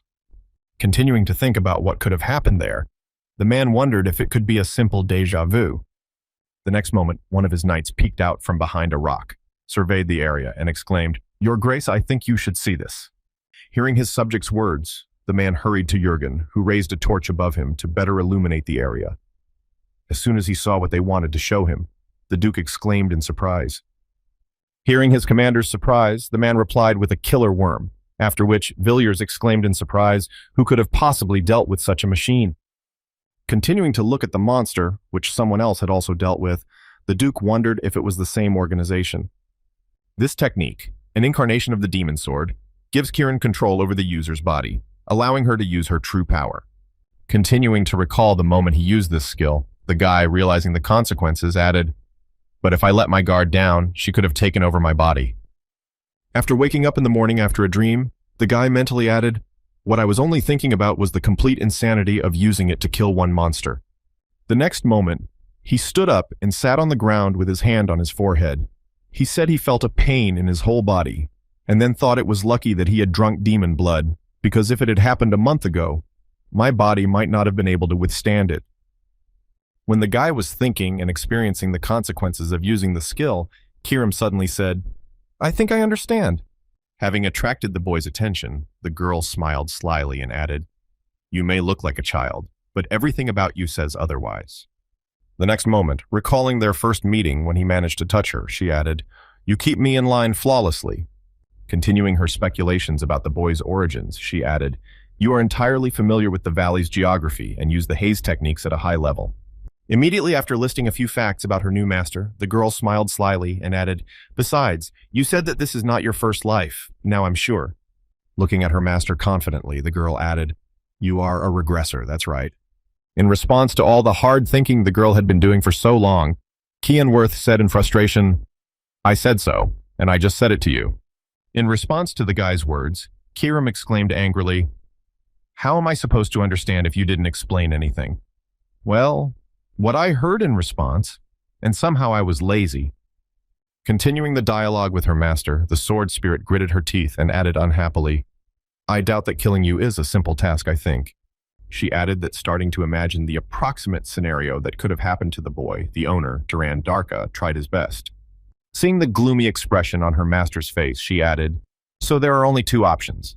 Either you died in a duel, or you were a victim of treason." Immediately afterward, the girl smiled slyly and added a dare to assume that it was the second option, after which Kian asked why such assumptions were suddenly made, and then Kiram said, "You were looking at the holy sword like shit. It was hard not to notice." Continuing to dialogue with the owner, the girl added, "So your main goal is revenge, or otherwise just keep it in mind." Immediately after approaching the guy and leaning into his forehead, the girl smiled ominously. She added, "If I notice you hesitate, I will immediately devour you." In response to the girl's threats, Kian punched her, sending her to the floor and saying, "You know your place. You found someone to scare." Then she found herself on the floor and screamed painfully, and then went out, landing in a pile of Keanu's belongings. As soon as the dialogue was over, the boy smiled slyly, looked at her and said, "You haven't changed at all. You're the same as you were in your last life." After a while, after getting dressed and leaving his tent, the boy wondered what was going on today with all the noise. Seeing Kian nearby, the maid ran up to him and exclaimed, "Are you awake, sir?" He replied, "Yes, something has happened to you." In response to the boy's question, Emily exclaimed anxiously, "The corpse of a high-ranking demon was found near the entrance to the valley." Hearing his subject's message, Kian said in confusion that she was now talking about a killer worm. Continuing to report on the problematic situation, the girl added that such creatures had not appeared near the camps for a long time, after which Kian asked if there was anything else. Receiving a new question from her host, the girl asked in confusion what you meant. Seeing the surprise in the girl's eyes, the boy exclaimed that there was something else besides the killer worm, such as rumors of a suspicious personality. Before he could ask his mate an answer, the boy suddenly heard the voice of a knight behind him, Lord Kian. Holding his hand to his chest, the knight Yurkin, sent to deliver the message, said, "The Duke wishes to see you right now." When he heard the message from his father's personal knight, the boy worriedly said, "I didn't have time to take care of the corpses." Continuing to recall what he left behind after his hunt, the guy mentally added that the soldiers arrived too quickly. The next moment, gritting his teeth after realizing that he was at high risk of being discovered, Kian thought, "Damn my peaceful life." After a while, arriving at his father's tent and bowing at the entrance, the young man said, "The youngest son of the House of Worth has arrived," and then thought he might have noticed that it was me. Keeping his head down on the floor, the boy mentally added, "If he suddenly asks me about yesterday," after which his father said, "Sit down." Hearing his father's order, the boy felt his heart start to beat loudly and added, "I just can't make any excuses." The next moment, as soon as the boy sat at the table before his father, he said, "I'm going to ask you directly where you were last night." In response to his father's question, the boy said nervously, "I went to bed early because of the stoma that overcame my body." After receiving his son's answer, the man looked at him with a steady gaze and said, "I'm going to bed, but these marks are still there." Continuing to recall the types of wounds he saw on the bodies of the defeated monsters, the man added in his head that they were too much like Kian's technique. As he continued recounting his memories and comparing them with his son's response, the Duke mentally added to me that it came naturally. The next moment, the boy looked at his father confusedly to allay his suspicions and asked what the question was about. When he received a question from his son, the man remembered what had happened to the killer worm and added that it was hard to believe the kid was handling it. As his father was thinking, his son looked at him and asked him if something was bothering him. He replied, "I'm sure you've already heard about what happened near the camp." Continuing his speech, the Duke added, We are still investigating this case, but I'm almost sure that it is the work of the haze. When Kian Worth heard what his father had concluded about what had caused the incident, he asked the mists in surprise. Hearing his son's surprise, the man recalled what he knew about the mist. He said it was a mysterious group of assassins that had existed since ancient times. Continuing to recall this organization and their work, the Duke mentally added, "We do not know their true purpose, but they have taken the lives of many nobles under the pretext of purification." Continuing to recall everything he knew and telling his son about it, the man added that the distinguishing feature of the assassins was the black fog that followed them everywhere, except that the mist had disappeared long ago. The next moment, recalling what he had seen when he examined the killer worm, the man added that the last time they had been seen was 300 years ago. Still, the killer worm's corpse was shrouded in the same fog. Continuing the conversation with his younger spinster, Villiers added in the wake of Era, the god of darkness, who is the object of worship of the darkness and the source of power. Immediately after that, turning his gaze to his son, the man added, "If my guess is right, then the worm killer and all the other demonic beasts were killed by someone from the ranks of the darkness." After listening to his father's conjecture and conclusions about what had happened, Kian mentally said it was incredible. He had only had to see the wounds to conclude that the monsters had been destroyed by an ancient organization. Amazingly enough, there had been absolutely nothing heard of this organization for 300 years. Expressing his thoughts on the incident, the man added, interrupting the reflection of the rank, "We do not know the reason for their appearance, so be careful. Very soon, I will inform the Empire and conduct an investigation," to which the son exclaimed to his father. The next moment, after being able to breathe out with relief, Kian said, "I can only assume that he believed me, yes." Continuing the conversation with his son, the man said, "Let's end it here," and then thought, "Kian can't be bound to the haze, he's too young." The next moment, changing the subject, the Duke said, "You know about today's visit?" To which the boy replied, "Yes, I heard that His Highness will visit us, but why today?" Hearing his son's question, the man folded his hands on the table before him, then leaned closer to his son and said with a sly smile, "Kian, I want to ask you a small favor." Hearing what his father had just said to him, the boy leaned over the table and exclaimed in surprise that he was a favor. After some time, the sounds of a bugle were heard, after which one of the Emperor's attendants exclaimed that His Highness the Emperor had arrived. On hearing the news, the Duke, already waiting for the arrival, knelt down and bowed his head. Lord Velius greeted the venerable Emperor. When the Emperor saw a familiar man arrive on horseback and stand in front of his subject, he exclaimed. The next moment, the Emperor quickly dismounted from his horse and walked toward the man, after which he put his hand to his shoulder and exclaimed joyfully, "I am glad to see you, old friend." To which the man replied in surprise, "Your Highness." The next moment, turning his gaze slightly to the left, where his friend's son was standing, the Emperor asked in surprise if this was the same child. In response to his Emperor's question, Kian, the youngest son of the House of Worth, spoke without raising his head. Kian Worth greeted the venerable Emperor. Picking up his comrade and son from his knees, the Emperor said in surprise, "So young and already on the front lines, your child is genuinely different from all the others." Hearing the Emperor's words, Kian Worth said in disappointment, "I was wondering what kind of request he would make, but he just wanted to brag." The next moment, recalling his past life where he pointed out the window and exclaimed, "Look, Emily, the Emperor is there," and she took him away from the window. She replied, "Let's go inside, Mr. Kian," adding, "In my past life, I was locked in the mansion every time the Emperor came, and I'm very touched by my father's trust." After the Emperor saw the youngest son of his friend, he gave an order to his subject and said, "I would also like to introduce you to someone."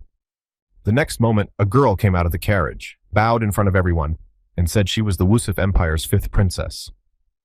Continuing to introduce herself to the Duke and his son, who were joined by the Emperor, the girl added Aaron Severus. As soon as the girl said her name, Kian said in a sad tone, "Aaron Severus, the tragic 5th princess." Immediately after, he recalled a recent dialogue with his father in which he said, "You will accompany Princess Aaron throughout the day." When he heard what his father had to ask him, the boy exclaimed in surprise that he was sorry. How could he be? In response to his son's question, the man said, "Don't worry. You just need to keep him company. You're all the same age, and you'll cross paths at the academy more than once."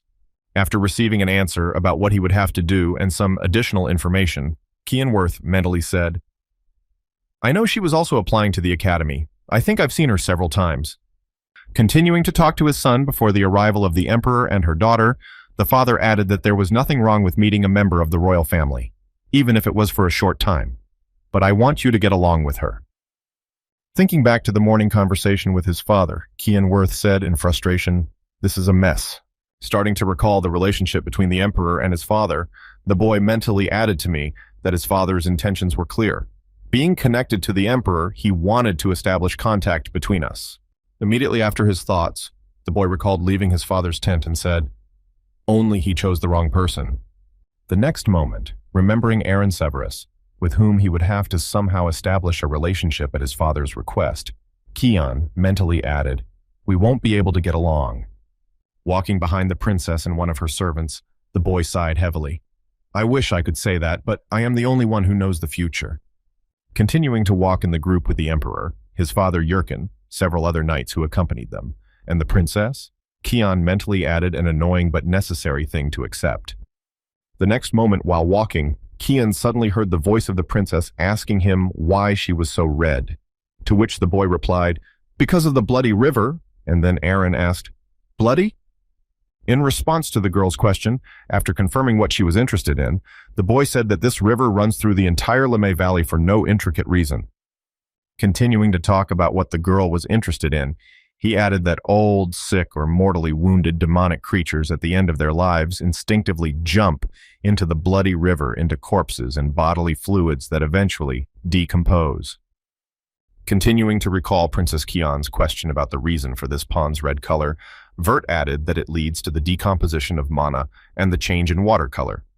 Hearing the boy's story, the princess suddenly exclaimed that it was all because of the secretions and corpses of demonic creatures, to which he replied that they also drink this water and wash in it. And it is even more disgusting, so I do not advise you to go into it. After receiving a few more unpleasant facts about this bloody river, the girl said, "Ugh, what's at the end of this river?" In response to the princess's question, the boy turned his gaze towards her riverbed and said, "The realm of demons," to which she exclaimed in surprise that this was where they lived. Continuing his story about the river, Kian Worth smiled slyly and added that if you follow the river, you might even meet the Demon King. The next moment, without removing the smile from his face, the boy mentally added, "Of course, no one in their right mind would do that. It's just fun to tease her." At the end of the conversation, the Emperor's organized escort group noticed a bright flash of bright yellow in the air. Raising her head and looking at the signal fire that had just been given by another squad, the princess asked in surprise what that light was. Kian Worth replied that it was the 3rd sentry post to the west. Continuing to talk about what the girl saw suddenly in the sky, the boy added anxiously that the yellow signal meant demonic creatures were approaching. After receiving the answer to her question, the girl turned her head sharply toward the boy and exclaimed in confusion, "This can't be true." At the same moment, Duke Villiers stretched out his hand in front of him and shouted, "Protect His Highness. The knightly troops will march with me to the 3rd watch post." Hearing the command from the frontline commander, the Emperor mumbled to Weilers, after which he asked Your Highness in surprise. Responding to his subject's question, the Emperor confidently said, "Do you think I came here for a picnic? We will give you a worthy rebuff." In response to his Emperor's order, realizing that he would not contradict him, the Duke nodded and said, "As Your Highness commands." The next moment, turning his head to his subjects, the Emperor exclaimed, "We will join the raid and concentrate on destroying the demonic creatures," to which the soldiers exclaimed, "Yes, Your Highness." At the same time, turning his head back, Duke Villiers exclaimed, "Kian, you are coming with us," to which he responded, "Good father." Just as the boy was about to leave, the princess asked if you were going to fight. Kian replied that I was only needed for cover, so you should hurry to the Ta. Before he could finish, the girl interrupted him mid-sentence and exclaimed, "Take me with you." Hearing the princess's exclamation, the boy was surprised to think that she was talking at all.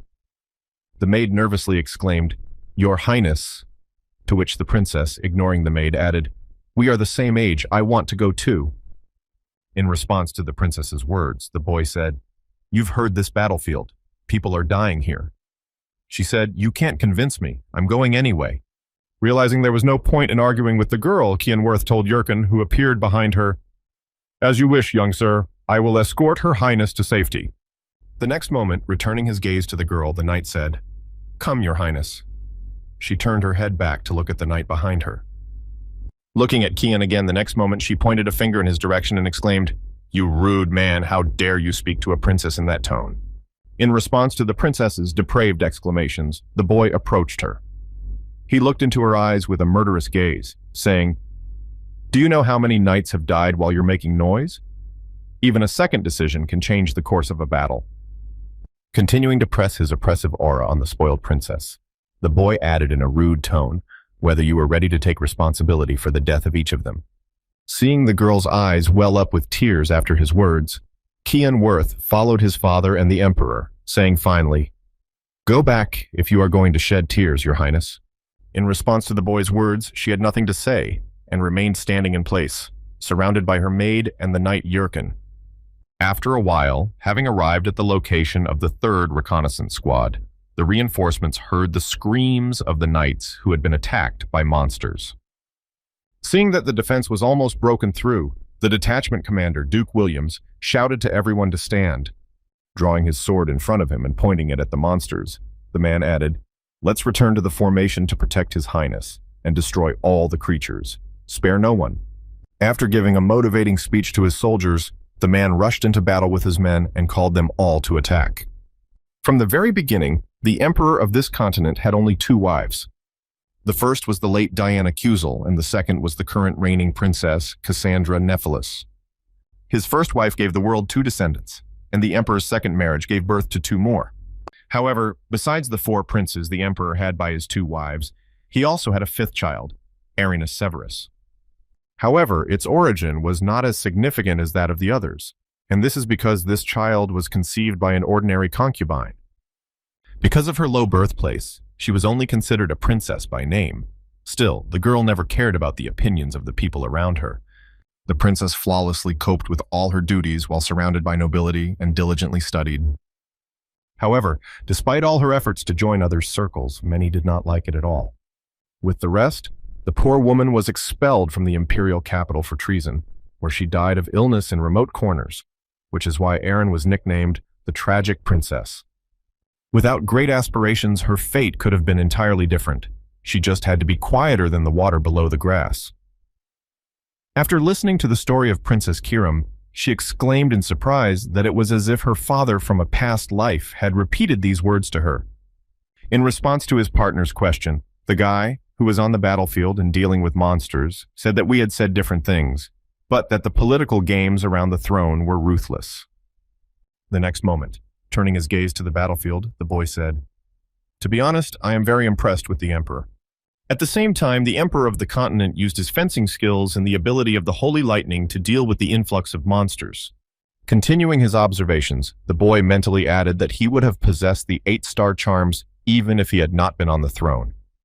Continuing to think about the man who ruled these lands, the boy added that he would definitely be the head of a magical academy.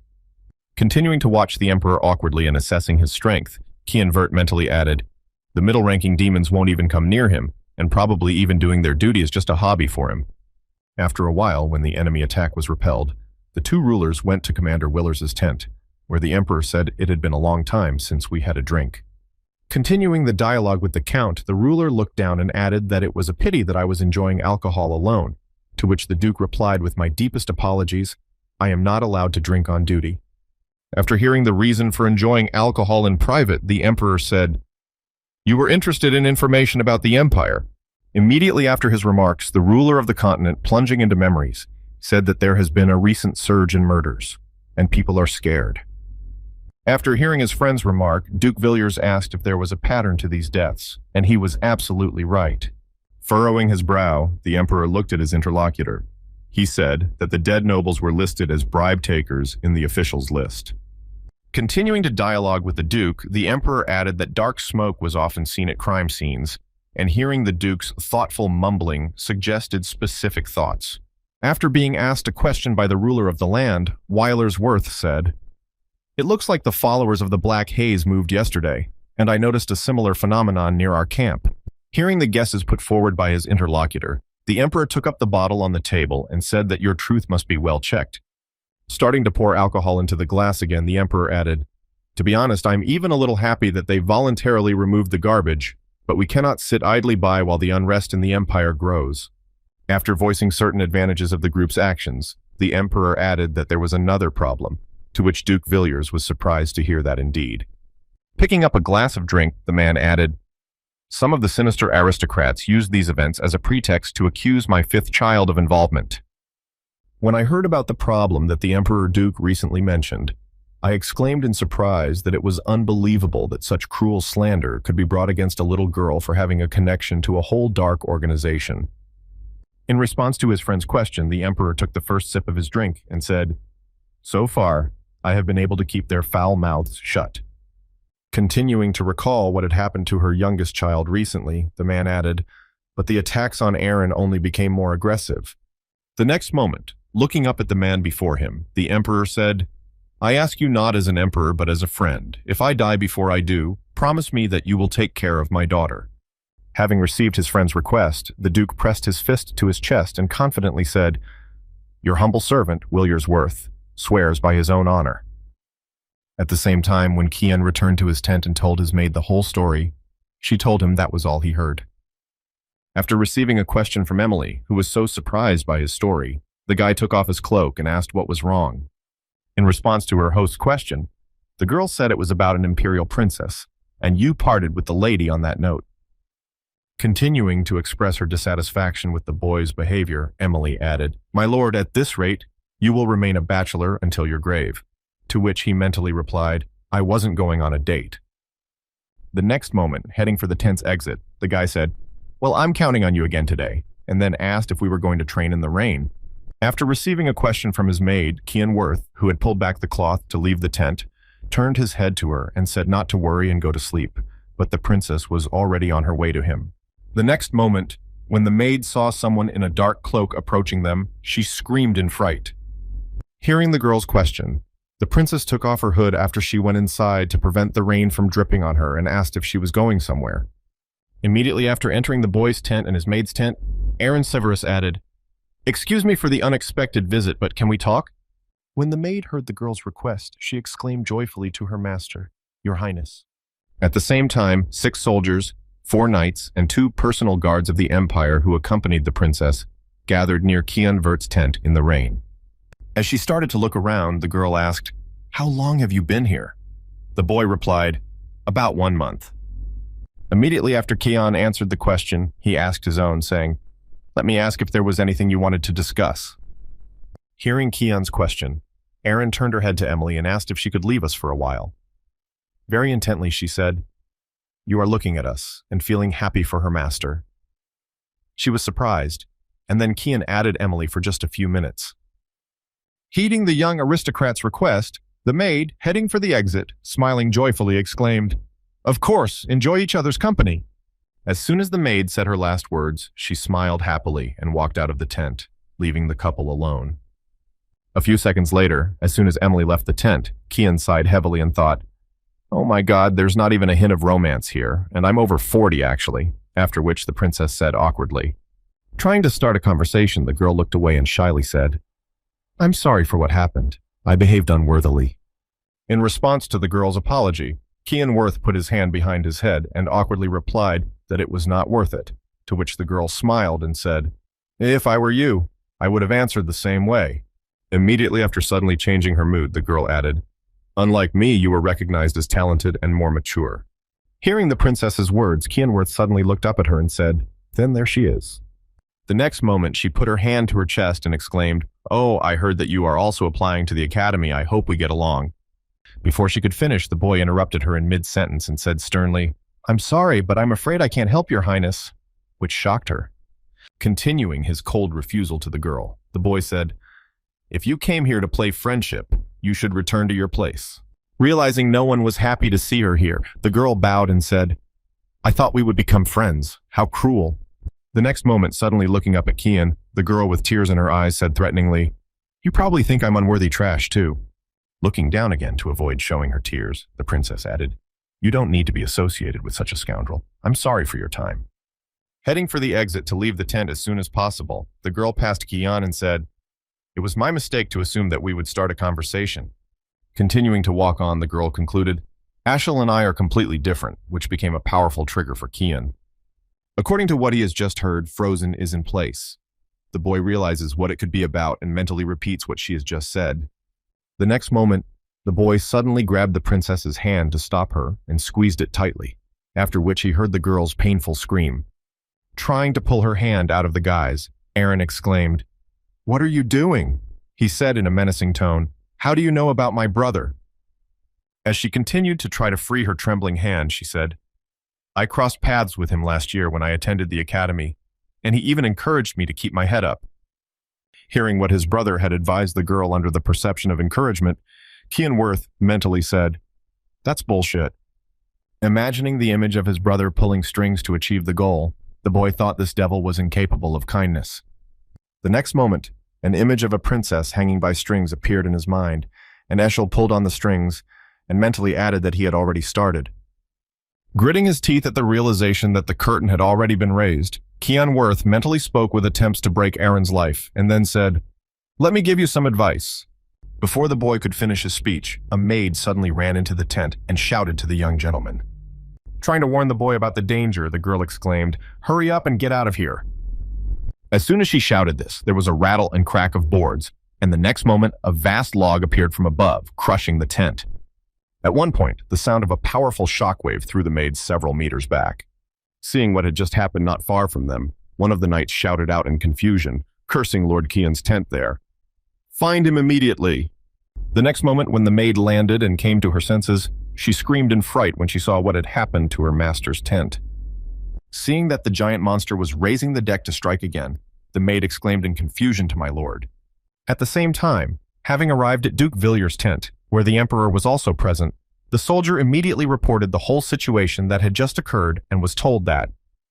Turning his gaze to the soldier who had arrived at their tent, the emperor repeated his words. In response to the ruler's order, the soldier spoke of high-ranking monsters struck at the rear camp near the border, and the princess also came under attack.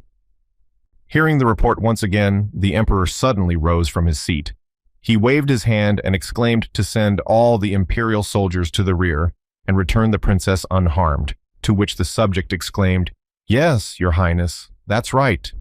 As soon as the soldier left the tent, fulfilling the order, the emperor thought, "I wonder what she could have forgotten at the border that she would need me for."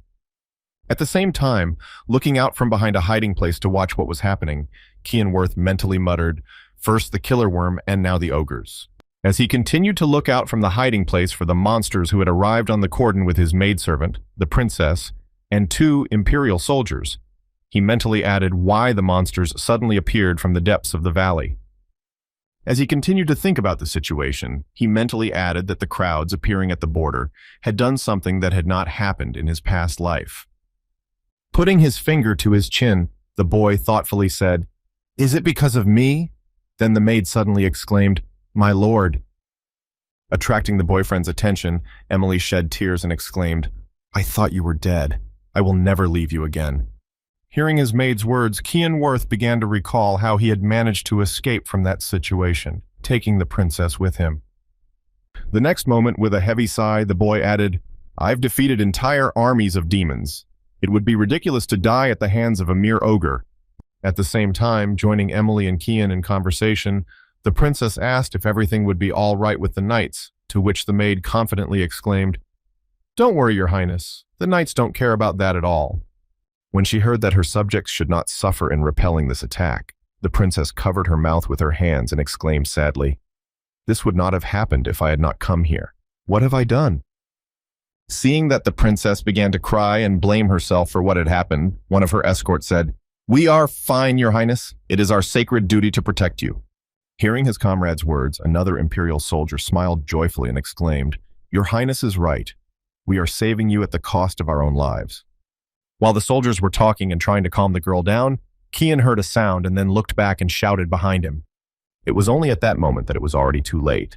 One of the imperial soldiers heard Kian exclamation and only managed to shout out in confusion. As soon as he said this, his words were interrupted by a soldier grabbing a giant ogre and squeezing it in his hand. Hearing her subjects' moans and screams, the princess quickly looked back and saw that he had been caught by a giant monster, but she could do nothing. When the magical sword Kiram began his story, he said, "In pursuit of power, you have drunk the blood of many monsters."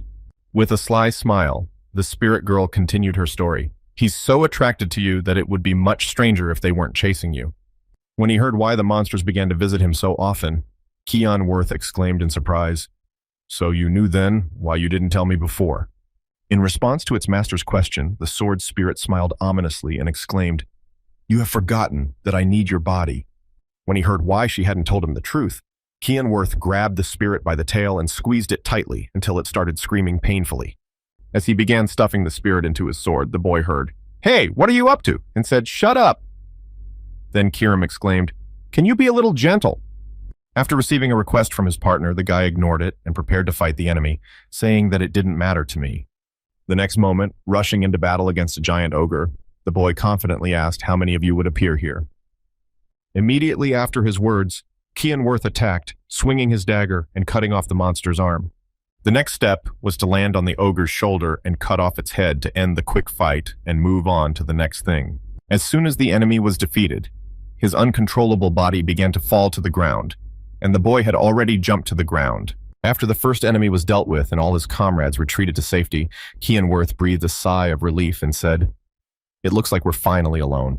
The next moment, turning his gaze to the pile of ogres in front of him, the boy added, "Today I will eat enough of your blood," Kiram said. "Let there be a feast."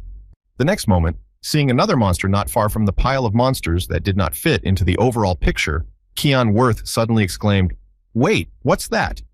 Looking toward the monster, which had also arrived by smell, the boy exclaimed in surprise, "Devil's dragon!" In response to its master's question, the magic sword replied that it was tiny, probably because it had also come by the smell. Hearing his partner's words, Keon Worth smiled ominously and thought I shouldn't give a damn about the reason for his visit, and then shouted out the incarnation of a demonic sword. While his body was enveloped in a dark fog, the guy mentally said, "I will not miss this chance," and then pointed his blade at the monster and said, "Finish it, or devour it." At the same time, somewhere on the line of contact where the monsters were located, a group of knights led by the Count and the Emperor held back the onslaught.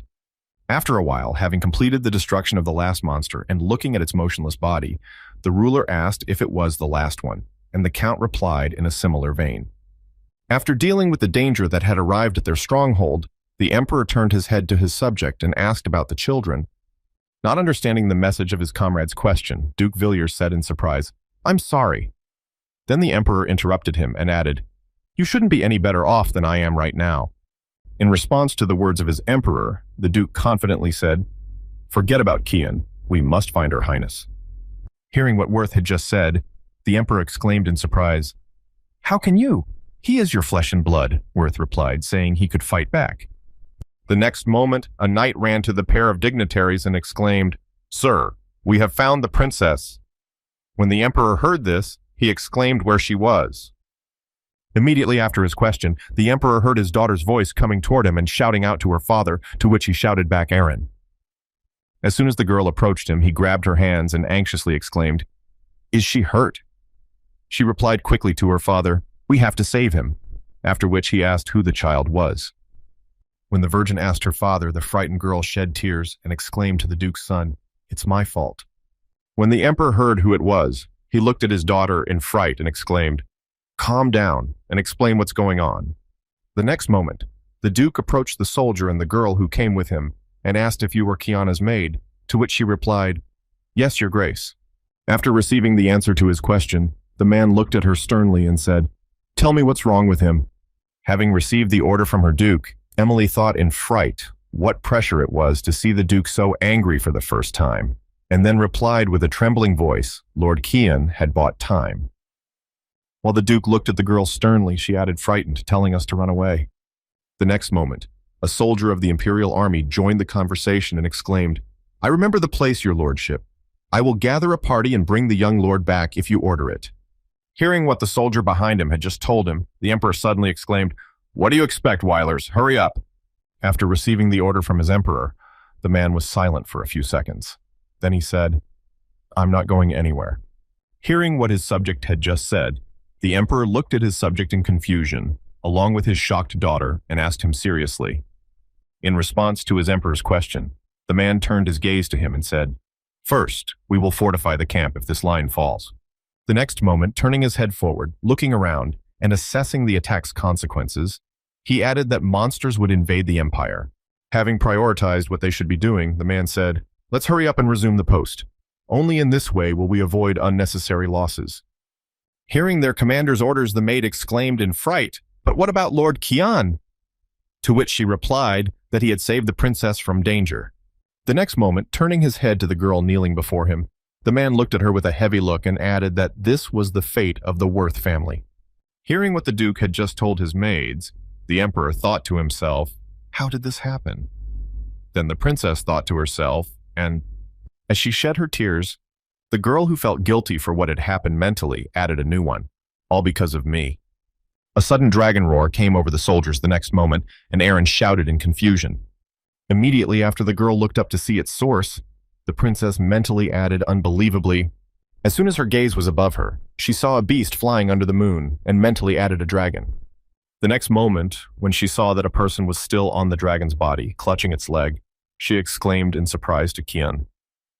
Dragons are creatures that can be called the closest to the creator of this world. They are scarce and noble creatures, and lower life forms like humans have no right to approach them. As he rode the dragon, which he did not want to let go, the boy thought meeting such a high and mighty creature was an honor, but why should he? Riding on the dragon's leg with him, the boy, who attracted much attention to himself, thought to fly over those who should not see me. The next moment after his daughter's exclamation, the emperor got to his feet, looked at the powerful creature, and exclaimed incredibly, "Why is your son on a dragon?" Continuing to be amazed at what he saw, the man asked, "Why aren't you doing anything? Aren't you going to save him?" and heard only silence in response. At the same time, holding on to the dragon's leg, Qian mentally muttered a curse. "I just wanted to drink its blood, but I didn't expect such a result." Now let's go back a little to understand the situation from when the guy saw a tall creature before him and shouted out, "The devilish dragon!" Seeing such magnificent prey in front of her and using one of the techniques of the demon's sword, Kiram exclaimed to her master, "You must catch these Drakkar. You must eat them." Having activated one of his sword skills, the guy saw a bunch of monsters in front of him that prevented him from achieving his goal and shouted, "Get out of here, mongrels. I'm not going to waste my time with you."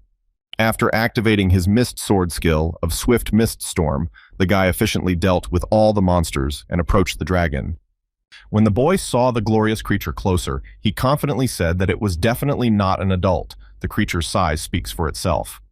The next moment, having experienced an eruption of fiery breath greeted by the dragon Qian, he blocked the attack and shouted, which was already rude. Immediately after his words, the boy rushed to attack and struck back, adding, "If you spit in my face on our first meeting, then you'll be pleased to get a punch." After making a couple of cuts on the dragon's face, it flew up into the sky. Then, it tried to attack again, but Qian used his swordless technique to dodge and grab hold of the monster. Then, he made another attack that went through the dragon's body. At the end of the battle with the enemy, the guy began to stretch his shoulders, exhaled heavily, and said, "I don't think I'm able to fight the dragon yet. My shoulders hurt." The next moment, looking at the monster on the ground near him, Qian Worth confidently exclaimed, "Well, it's time to finish." Preparing to attack the enemy, the guy saw him start to rise into the air, suddenly held his hands and put up a block while his visibility was limited, continuing to shield himself with his hands from the raised dust and the attack that followed, which the monster was already carrying out. Qian mentally said, "I won't fall for the same trick twice." As soon as the visibility improved, the boy saw that the dragon had flown in the opposite direction and exclaimed in confusion that the lizard had been running away. Not wanting to accept such an end to the battle and the escape of his prey, the man jumped off the ground and shouted, "I can't let you go. Stop." Recalling precisely what had happened and how he had ended up in this situation, Qian held onto the dragon's paw and thought, "It seems I have wasted all my luck on this dragon." Turning his gaze to the soldiers on the ground below them the next moment, he added, "How am I going to get out of this situation?" The next moment, the spirit of a girl appeared next to the boy and asked him what was wrong with him and why he wasn't doing anything. He replied that it was you who didn't see all these people above us. After receiving the answer from his master, Kiram exclaimed, "I don't care about them. If you woke me up, you must do at least something." To which he replied, "You want me to use the demon sword in front of them." Immediately after his exclamation, imagining the consequences of his actions, Qian added that I would be burned at the stake in an instant if they saw me. Continuing to express his dissatisfaction, the spirit of the magic sword exclaimed that you would remain on this dragon, which he cried now. At the same time, Duke Villiers was already preparing to use his spell to strike down a flying monster in the sky. When Kian saw what his father was about to do, he screamed out in fear, "This is advanced 8-star magic."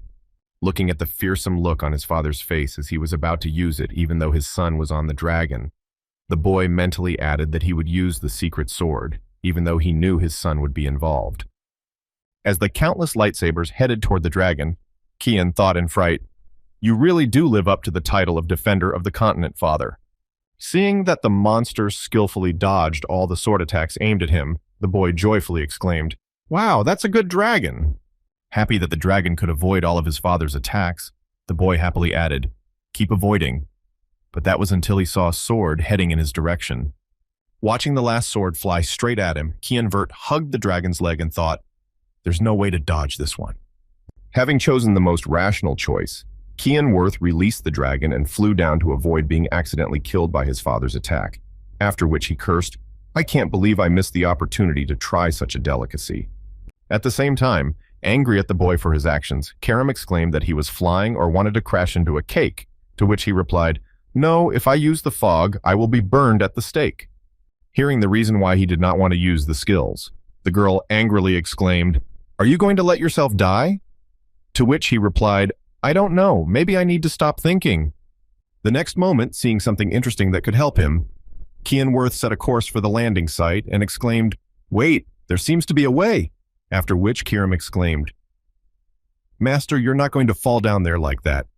Looking at the pond into which the guy was about to fall, she added to this liquid, which was teeming with shit, to which he replied, "What else can I do?" At the same time, somewhere near the place where Kian's adventures took place, there was a demon lord who was surprised to see a devil dragon flying around. What a rare sight. In response to his master's question, the butler's subject said he was still young, seemed lost, and got into trouble.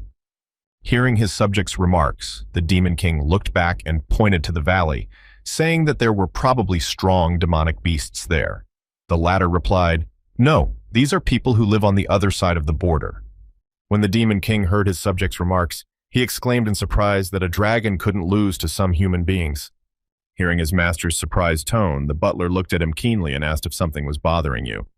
Then, pointing to the river, the Demon King said, "I feel a strange energy coming from there, something so wild and yet so familiar." Hearing his master's words, the butler said, "If you are so concerned, you can go and check it out."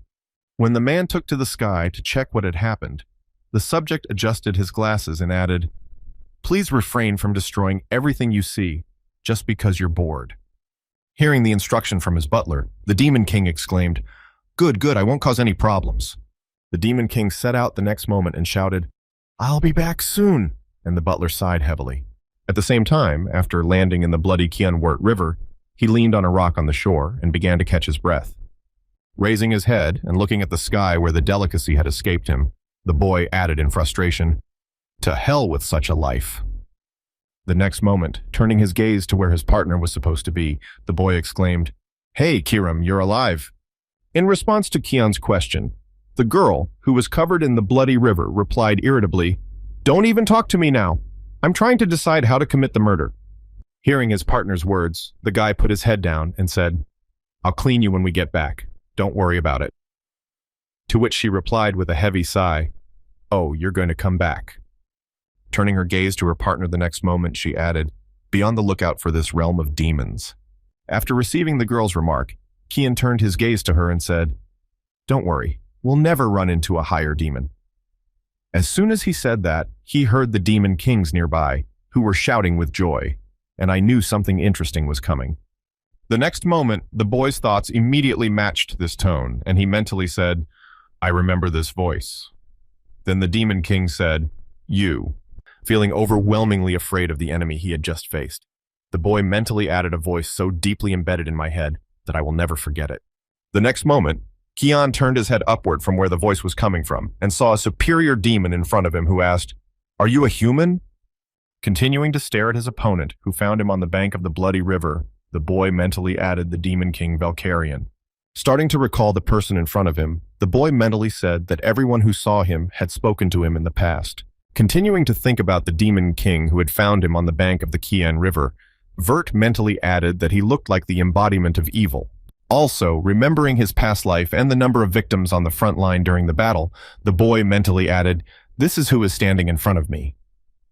The next moment, gripping his blade tightly and jumping to his feet, Kian pointed his weapon at the enemy and thought a curse as he did so. At the same time, when the Demon King saw what the person in front of him was doing, he said, "You are not going to answer me, human being." Immediately after his words, Valkyrian moved behind the small man and asked in a menacing tone if you might want to get into a fight. Hearing the same ominous voice of the Demon King just behind him, Kian swung his dagger sharply to drive him away. When the Demon King saw that a few hairs fell from the boy's head due to the swing of his sword, he smiled happily. He said, "I heard that you have unlimited potential, so I decided to trim my hair, which seems accurate."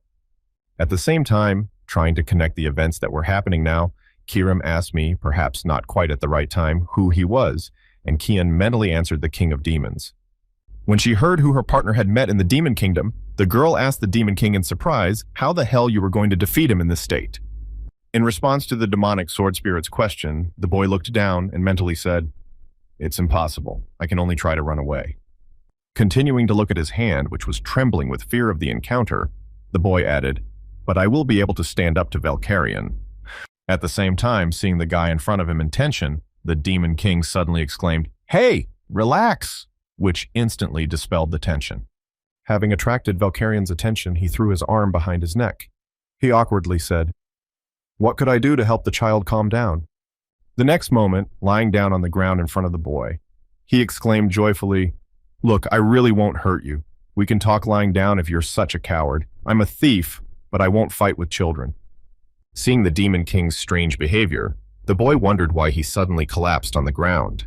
When Valkyrian saw that the boy in front of him had finally calmed down, he smiled slyly and said, "Let me ask you again, are you human?" After the Demon King asked him the question, Kian bowed his head down and said sadly, "Yes, and then I heard how you got here." Continuing the dialogue with Valkyrian, who was lying on the ground, Kian answered in a flowing manner, after which he asked again, "So this is your first time in the demon realm?" Continuing to ask questions to his interlocutor, the Demon King added, "Your aura is a bit strange. Who are you?"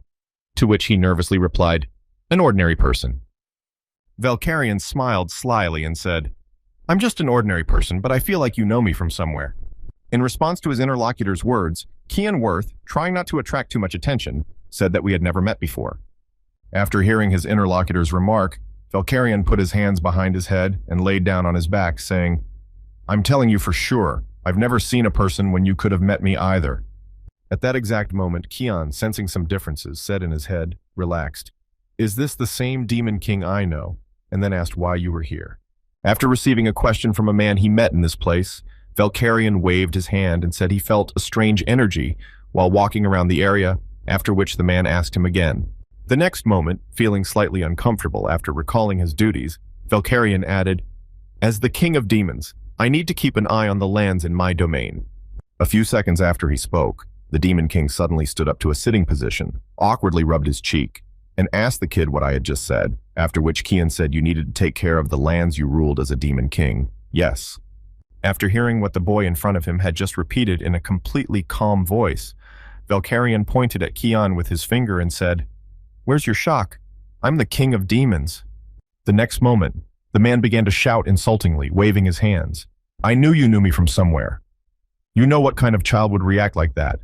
Mom never scared me with stories about the Demon King taking you away if you weren't a good boy." Listening to all this, Kian grabbed his head with his hand and pulled it back, thinking it couldn't be that this was the Demon King. Starting to recall what had happened, the boy thought that if everything went as it did in his past life, the invasion of demons should begin soon. Immediately after comparing the Valkyrian he had met with how he had been described in the past, he mentally added, "Still, this guy doesn't seem like someone who would do that if that was his true nature." As he continued to think about the Demon King, whose good character he had seen with his own eyes, Kian Worth wondered what had caused him to change so much. The next moment, after finishing his thoughts, the boy turned his head to the other man and said, "If you are the King of Demons, what do you want to achieve?" When Valkyrian received the question from the boy before him, he smiled slyly and said, "You're pretty brave to ask a Demon King such a question." Immediately after expressing his first impression, Valkyrian threw his arm behind his neck and said nothing special. I just want my people to live well and eat from the heart. The next moment, having demonstrated his true strength to the interlocutor, the man added, however, if anyone dares to stand in my way, I will finish them all. Terrified of the guy who had just felt the same fierce pressure of power, Valkyrian added sternly that it was my duty as the Demon King. As soon as he finished speaking, Kian Worth thought for a moment, but I could feel the true essence of the Valkyrian I had known in my past life. As he continued to think about what he had just experienced, the boy thoughtfully said in his head, now she is depressed, but somehow I have to prevent this from happening. Having finished his thoughts, Kian Verna raised his head and turned his gaze to Valkyrian, saying, Demon King, would you like to make a deal? The latter replied in surprise. Continuing his speech, the boy added, something terrible will happen to you soon. Something that threatens the people you rule. Not understanding what the boy was referring to, Valkyrian asked him in displeasure, what the hell are you talking about, honestly? Trying to convince the Demon King of the truth of his words, the boy added, I don't know exactly what the incident will be, but I'm sure it will be a good one. Starting to recall his past life, where there was a deadly battle between two races, Kian added a great battle between humans and demons. After listening to the young boy's remarks, the Demon King looked at him with a displeased look, gritted his teeth, and asked, are you saying that I want to take over your lands? Then Kian said, that's why we need to make a deal. Trying to somehow avoid a sad development of events in his past life, the boy said, promise me that you will not start a war that never happened. After hearing the demand from his interlocutor, the Demon King replied with a displeased expression, well, that's nonsense, of course, but let's say I don't start a war. Immediately after his promise, Valkyrian asked what he could give me in return. Kian replied that he would help you. Pounding his fist in his chest, the boy confidently added, trying to assure the Demon King that it doesn't matter what happens to you. Continuing to express his part in this deal with the Demon King, Kian Worth confidently added, I will do everything I can to help you. Hearing what the little human child could offer him, Valkyrian approached the boy, then leaned over him, looked at him sternly, and said, you. Staring intently at his interlocutor, the Demon King added, you know something. Realizing this could be a good and mutually beneficial deal, the Demon King laughed slyly and asked what your name was. When asked a question by Valkyrian, with whom they had concluded a treaty to prevent the outbreak of war between the two races, the boy spoke up to Kian Vert. When the Demon King learned the name of the man with whom he was making a pact, he looked at his hand, smiled slyly, and said, good Kian Vert, I promise you, as the master of the Demon Kingdom, that I will not invade your land no matter what happens. The next moment, Valkyrian soared into the sky and shouted one last time, but you better take responsibility for your words. A deal is a deal if you don't know. After finishing his last words with the boy, the Demon King smiled happily and said, well, that's all I have to say. After completing the deal with the Demon King, one of the soldiers arrived on the shore unconscious and accidentally discovered Kian, and he exclaimed in confusion. Rushing to the body of the unconscious boy, one of the soldiers on the front line exclaimed in confusion, oh my God, young Master Kian. And then the soldier of the Empire added to this miracle. The search team found Lord Kian comfortably sprawled out on the sand near the riverbank, and thus he could return. After everything that happened to him, Kian got a new nickname, which sounded like a boy who survived the appearance of a devilish dragon. Sometime later, after finding the unconscious lord, they returned to the abbey on the border of Velius, which was temporarily used as a military hospital. After staying in the hospital for some time and regaining consciousness, Kian had a conversation with the princess, during which he suddenly said, I'm sorry, I didn't understand. Feeling ashamed that he hadn't understood the first time, the girl said, let me repeat it again. At that moment, Kian thought, I thought everything was already settled in the best way, but it wasn't. Not receiving any objection from the guy to the offer to repeat the process, the girl, feeling ashamed, said, will you? After a short time of collecting her thoughts, Princess Erin finally gathered her strength and stood up. She put her hand to her chest and exclaimed, will you be mine? When he heard the girl's question again, the boy was surprised to hear her say that, and then mentally added that she was talking about something else. Not receiving any objection from the guy to the offer to repeat the process, the girl, feeling ashamed, said, will you? After a short time of collecting her thoughts, Princess Erin finally gathered her strength and stood up. She put her hand to her chest and exclaimed, will you be mine? After listening to the girl's request, Kian looked at her shockedly and confidently said no. After the boy rejected her, Princess Erin bowed her head and said in a trembling voice, "Of course, I am a talentless princess." Hearing the princess's words after his refusal, the boy mentally mumbled, "She was starting to get on my nerves." He mentally added, looking at the girl, who began to shed tears, "Of course I knew she was talentless." Kian continued to think, not taking his eyes off the upset girl. Still, this attitude made it even worse, and what was about to happen was apparent. The next moment, remembering his older brother Eshel, the boy mentally added, "But I can't stop thinking that this piece of shit had something to do with her tragic end." After finishing his thoughts, the boy suddenly said, attracting the girl's attention, "You're right. You can't do me any good, but you can't do anyone else any good in your state." Continuing his condemnation of the girl, Kian added, "You're not even trained in etiquette, let alone influence. If I were around you, it would end badly for me." The next moment, turning his head to Princess Erin, the boy added, "I will watch you from afar until you turn into something better." When she heard what the guy was planning to do as a favor for her, she was surprised and asked to watch me. After receiving the girl's question, Kian folded his arms before him.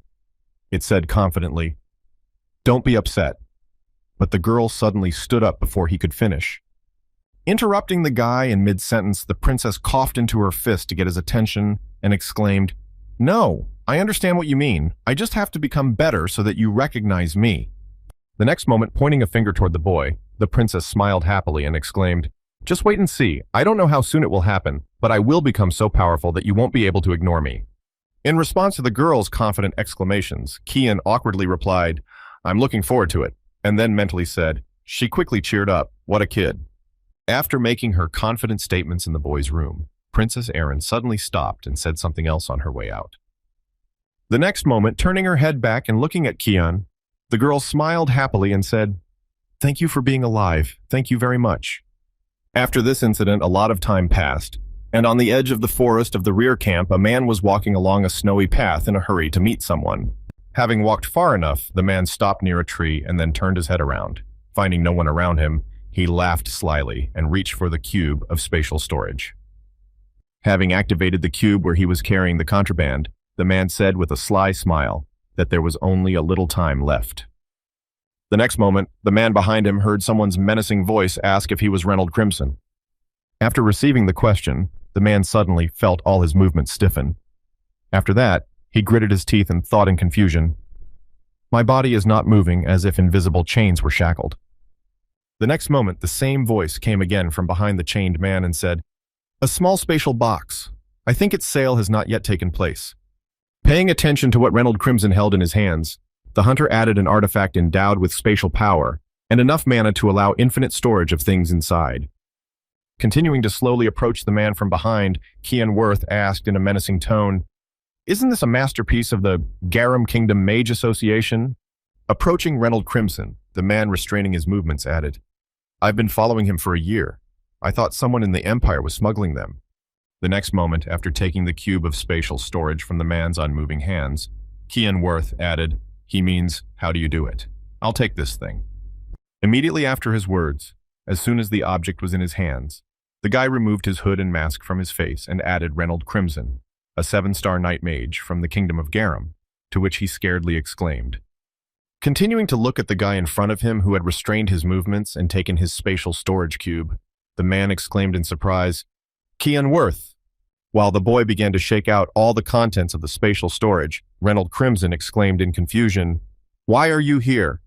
In response to the man's question, the boy answered with his own question, saying, "I assume you have obtained blood from the corpses of demonic beasts." The next moment, taking the finger of one of the monsters and mentally saying, "Fresh meat," the guy promised, and brought them in carts that are allowed to move across the border. "I think you also have a spy in the supply department." Trying to justify himself when exposed, the man frightenedly exclaimed, "What are you talking about? I don't know anything about it." Hearing Reynold Crimson's confused exclamations, Kian looked at him and said, "Don't play the fool, their blood is already on the black market." The next moment, remembering how his sister had handed him the bottle of demon blood that the maid had received first, he thought, "I wonder if Ellis could have gotten the hellhound's blood through him." As Kian examined the items he had shaken out of the spatial vault and thoughtfully said, "Despite the freshness, this thing is too big to eat," Reynold Crimson mentally said, "Whoever betrayed us, I can't let him go." Continuing his thoughts, the man cast spells in his hand and mentally said, I don't know how he managed to grab me, but now I can move. As soon as the preparations for the spell were complete, Reynold Crimson pointed his hand at the boy and shouted a bend of flame breath. After firing a volley of flames at Keanu Vert, the man exclaimed, Here are the consequences of letting your guard down, kid. Having finished using his spell, Reynold Crimson said in embarrassment, Damn, I thought I was going to die, so the rumors about him were true. Continuing to hold his outstretched arm, the man sighed heavily as he looked at the pile of flames in front of him, where his attacker was supposed to have perished. The next moment, believing that the danger had passed, the man mumbled that he had lost the precious box, not expecting that this could happen during transportation. As soon as he said this, his arm separated from his body at the wrist. Feeling a sharp pain due to the loss of his limb, the man lifted the wounded limb up and pressed it to stop the bleeding, painfully screaming, My arm! Continuing to press on his arm to stop the pain, Reynold Crimson suddenly saw something strange in front of him and exclaimed in confusion, What the black fog? The next moment, seeing the guy in front of him, who was enveloped in a dark anomaly that extinguished the flames, the man added in confusion that it was happening. As soon as he realized what it could mean, the man screamed out in fright, but his sentence was cut off in mid-sentence because Kian grabbed him by the throat and pushed him against a tree. Kian Worth continued pressing the man against the tree until he realized that resisting was useless. In a menacing tone, he said, Now you can choose. Looking at Reynold Crimson, whose eyes were already welling up with tears, the boy added, You will tell me about the smuggling route and the spy, and then you will die quietly and quickly. The next moment, smiling ominously and looking directly into the man's eyes, he added in an ominous tone, Or end up in such agony that even Satan himself will pray for himself. After a while, having finished with the smuggler Reynold Crimson, Kian Wirt sent the parcels on and went to the trading post on Velias's western border himself. At the same time, while sorting out the goods delivered to them, other middlemen, happy with the large amount of goods, negotiated for 2 boxes today. This time, we will earn more. Continuing to rejoice at the large volume of goods they had been brought, one of the smugglers opened the second box, which contained black fog, and asked how much was in it. Opening the second box, which was supposed to contain the goods, the pair of men saw the head of their supplier and shouted out in fright to Mr. Reynold, who had done it. The men started shouting loudly and making a lot of noise at the trading post, attracting more and more attention. At the same time, Kian continued to watch the recipients. Seeing what had just happened at the port on the western border, Kiram asked in surprise, Aren't you going to do anything about these fools? Kian replied, I think they had enough warning. 7-star Knight Mage of the Kingdom of Garum Reynold Crimson smuggled the blood of demonic beasts from the front behind the back of the Ushif Empire. The goods were delivered to the Association of Mages of the Kingdom of Garum. The Association of Mages of the Kingdom of Garum is a place where those who are madly obsessed with magic gather to study the origins and basics of magic, as well as the art of creating new ones, and strive to surpass humanity's boundaries. Continuing his thoughts on the organization, Kian mentally added in the present time to create valuable artifacts such as spatial boxes.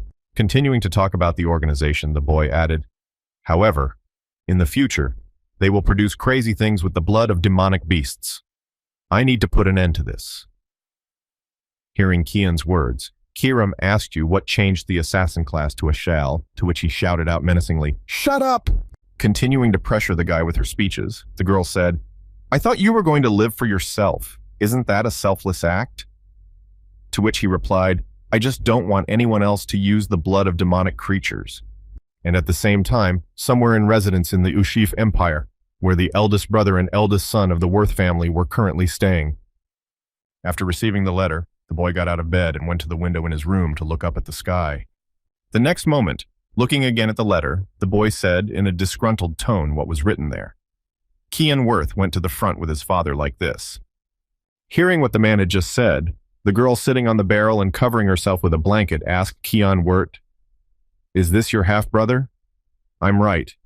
Having received the question from his mistress, Eshel turned his gaze to her and smiled ominously, saying precisely that, and he annoys me, I'll have to pay him a visit. After some time, when we arrived in the new city, the maid joyfully exclaimed with her hands up, We have finally left the front. Continuing to rejoice at the return from the horrible place, Emily happily added, I'm so glad. I'm sure the academy will not compare to that terrible place. To which Kian awkwardly said, "Yes, for me. This is just the beginning of hell." The next moment, recalling some skeletons in her closet related to her romanticized place, Kian mentally said the academy was unlikely to live up to Emily's expectations. Continuing to recall the pitfalls of this harsh place, he mentally added that this place is actually riddled with political games and machinations. Recalling all the negative features of this academy and relationship building, he mentally added that envy and jealousy rule there, and socializing is a priority over learning. The maid exclaimed joyfully, not even realizing how bad things were at the academy. "I heard that there were many beautiful instructors at the academy. I'm so glad." And then Kian asked her what she was squealing about. Ignoring her master's words, the maid added happily, "Will romance finally appear in my life?" Hearing the maid's words, Kian thought, "She's here because of me." After a while, when he arrived at the academy to check in, he left the carriage and walked around the square. Suddenly, while walking, his half-brother, who was the same age, accidentally ran into him and scared Kian, to which he replied in surprise that Krantz was there. Just as he was about to finish his greeting, his brother suddenly began to run away, screaming loudly like a madman. Seeing what had just happened to the guy who had run away from him, Kiram asked in surprise who the idiot was. Kian waved his hand and said, "Krantz is my half-brother. Don't pay any attention to him." Hearing her partner's words, the girl smiled slyly. She asked, "I don't think you get along with any of your relatives." He replied, "I don't think my sister Elisa and I have a close relationship." Immediately after his words, remembering someone he truly hates, Kian Worth mentally said, "I'm not on good terms with someone else." When he arrived at his home after a specific period, the boy saw the butlers and maids greeting him upon opening the door, welcoming him back to the young master Kian. Hearing the greetings and being surprised by his subject's sincere reaction to his return, the boy said in his head, "They hadn't even looked at me before."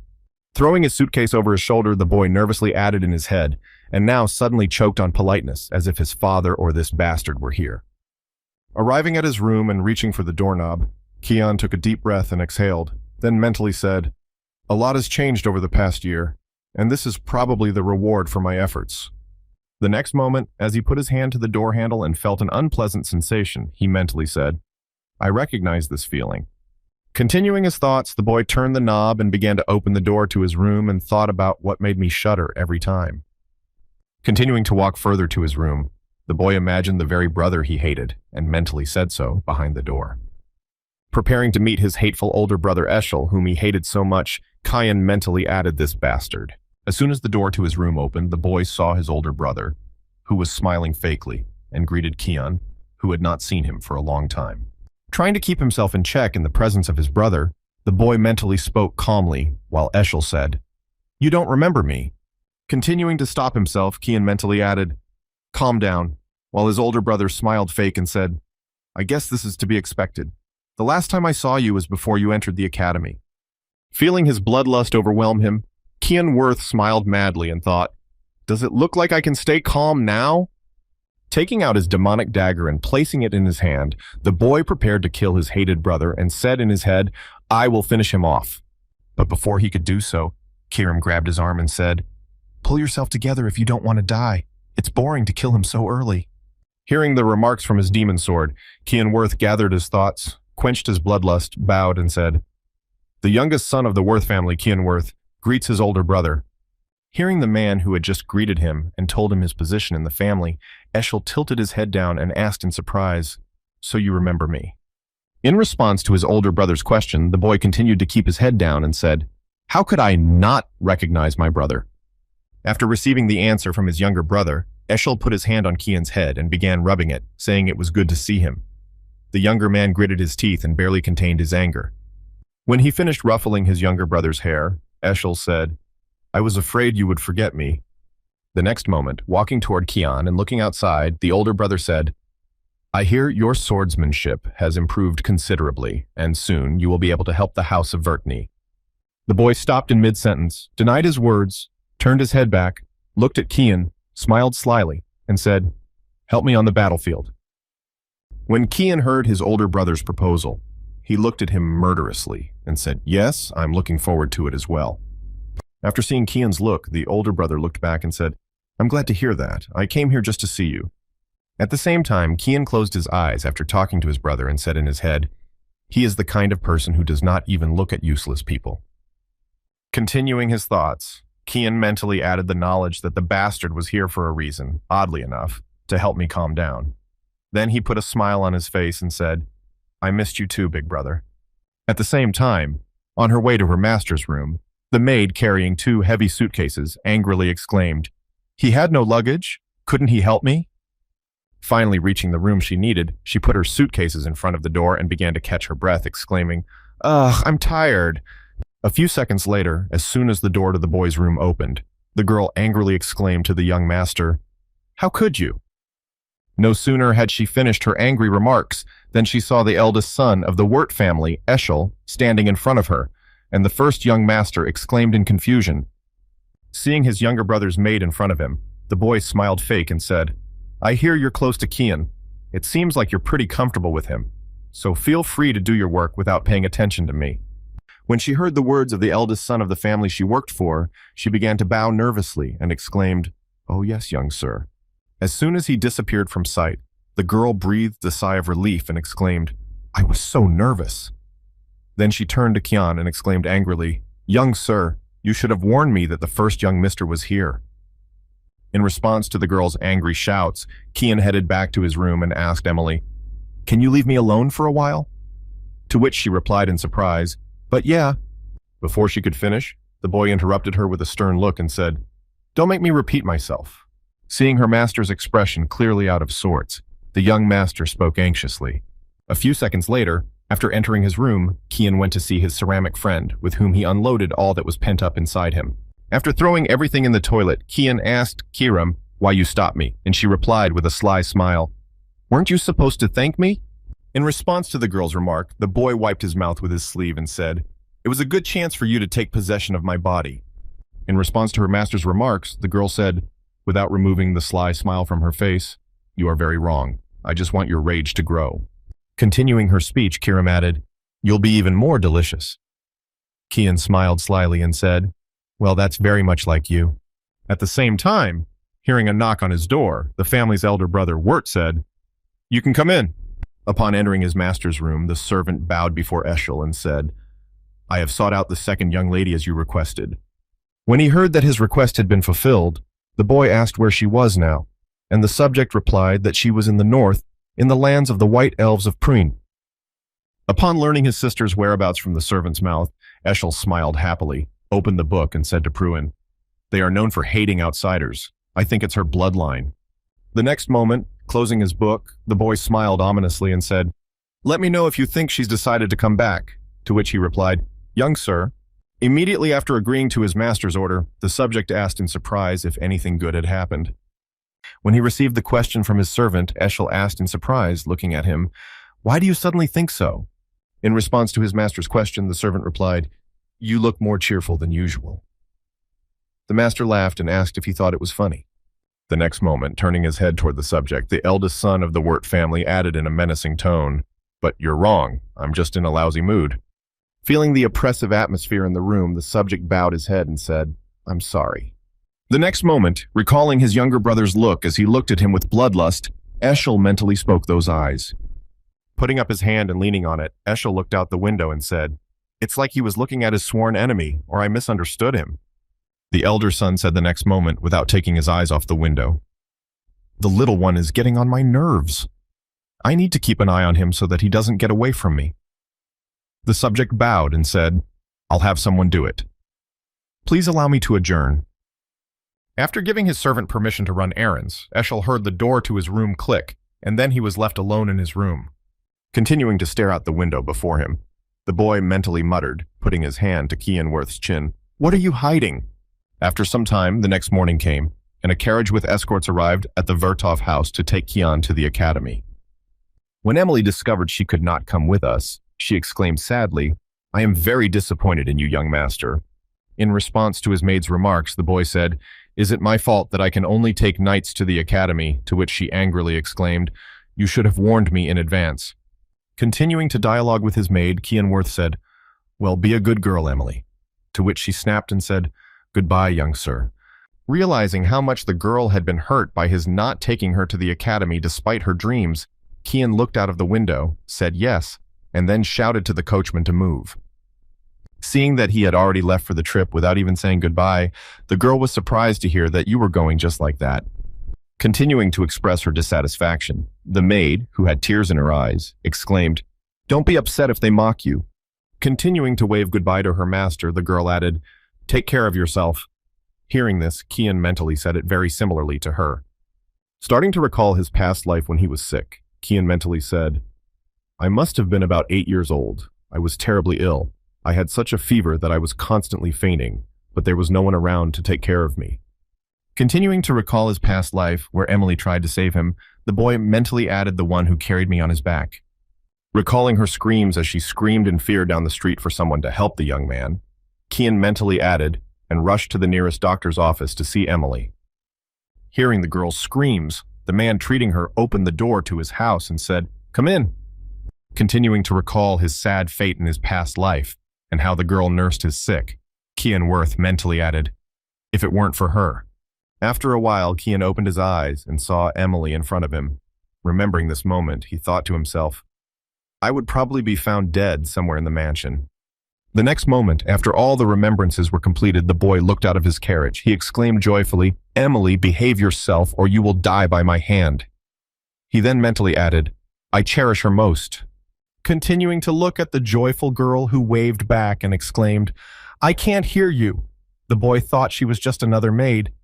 The next moment, inside the carriage, as soon as it left the mansion, Kian bowed and thoughtfully said, 6 middle-class knights anyway." Continuing to walk quickly away from his family's mansion, the man cautiously added that he would accompany only one person. Realizing that an assassination attempt was probably being prepared, Kian Worth folded his arms in front of him, smiled slyly, and said, "It looks like shit is going to go down before I get to the academy." After a while, having arrived at the forest, which was rarely visited by anyone, the carriage with the knights began to slow down as the evening came.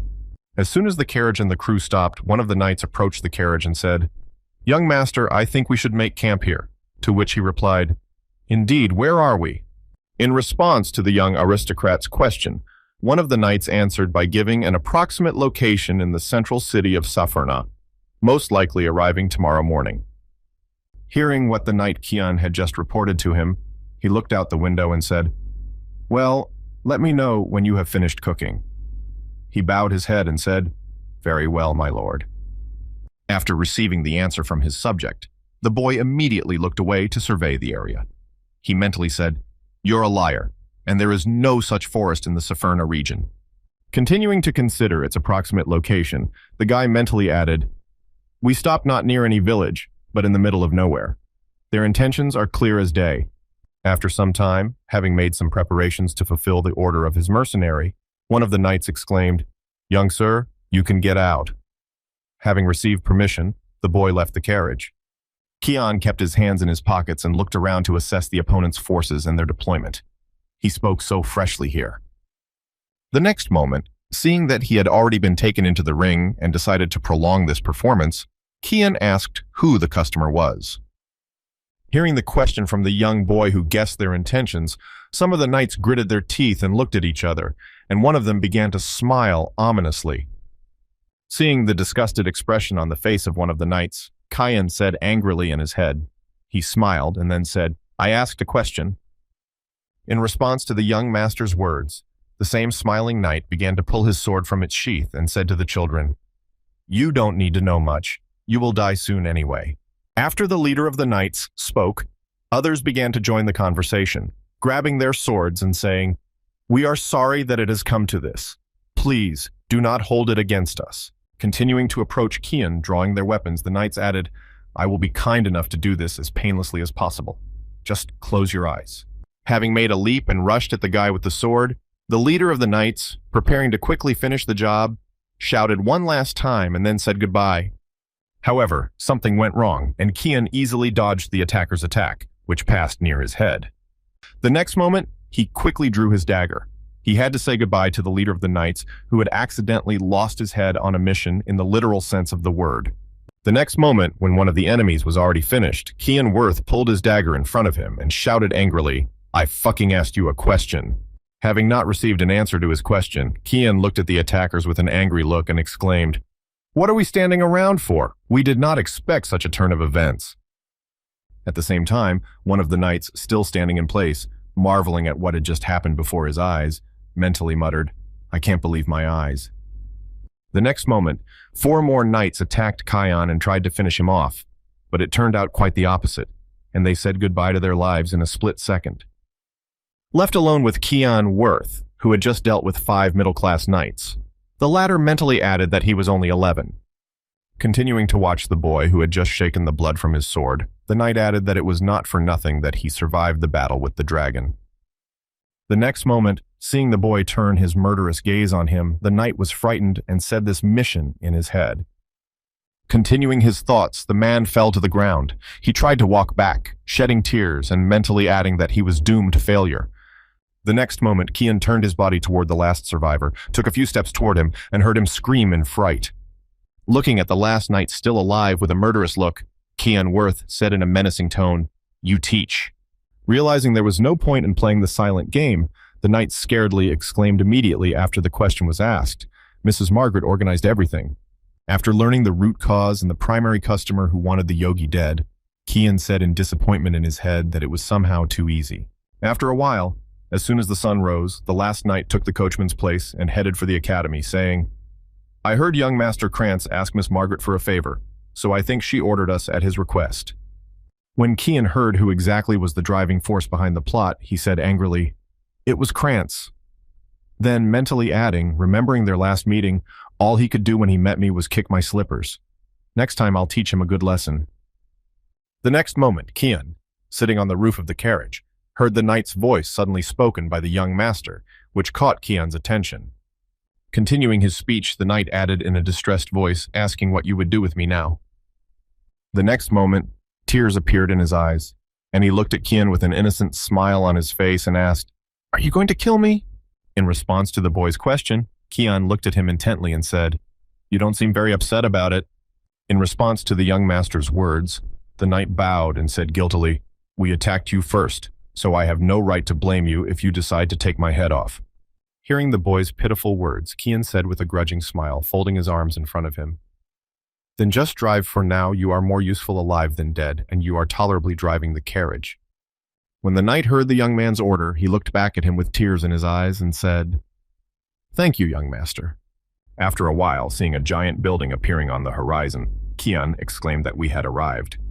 Continuing to walk to the castle in front of them along the carriage-trodden path, Kion Worth confidently added the central city of Suffern. After a specific period, as soon as the butler arrived and reported the situation, Duchess Margaret angrily threw the vase off the table and repeated what he had said. Hearing the report again, the woman felt a tremor throughout her body. She exclaimed in confusion that one had disappeared, and the other 6 were found dead, to which the subject replied that this was the case, and that young Master Kion had left Suffern 10 days ago. When she heard that her son's half-brother was fine, the Duchess put her hand to her mouth and exclaimed in fright, "You said it wouldn't be a problem. Why did it turn out this way?"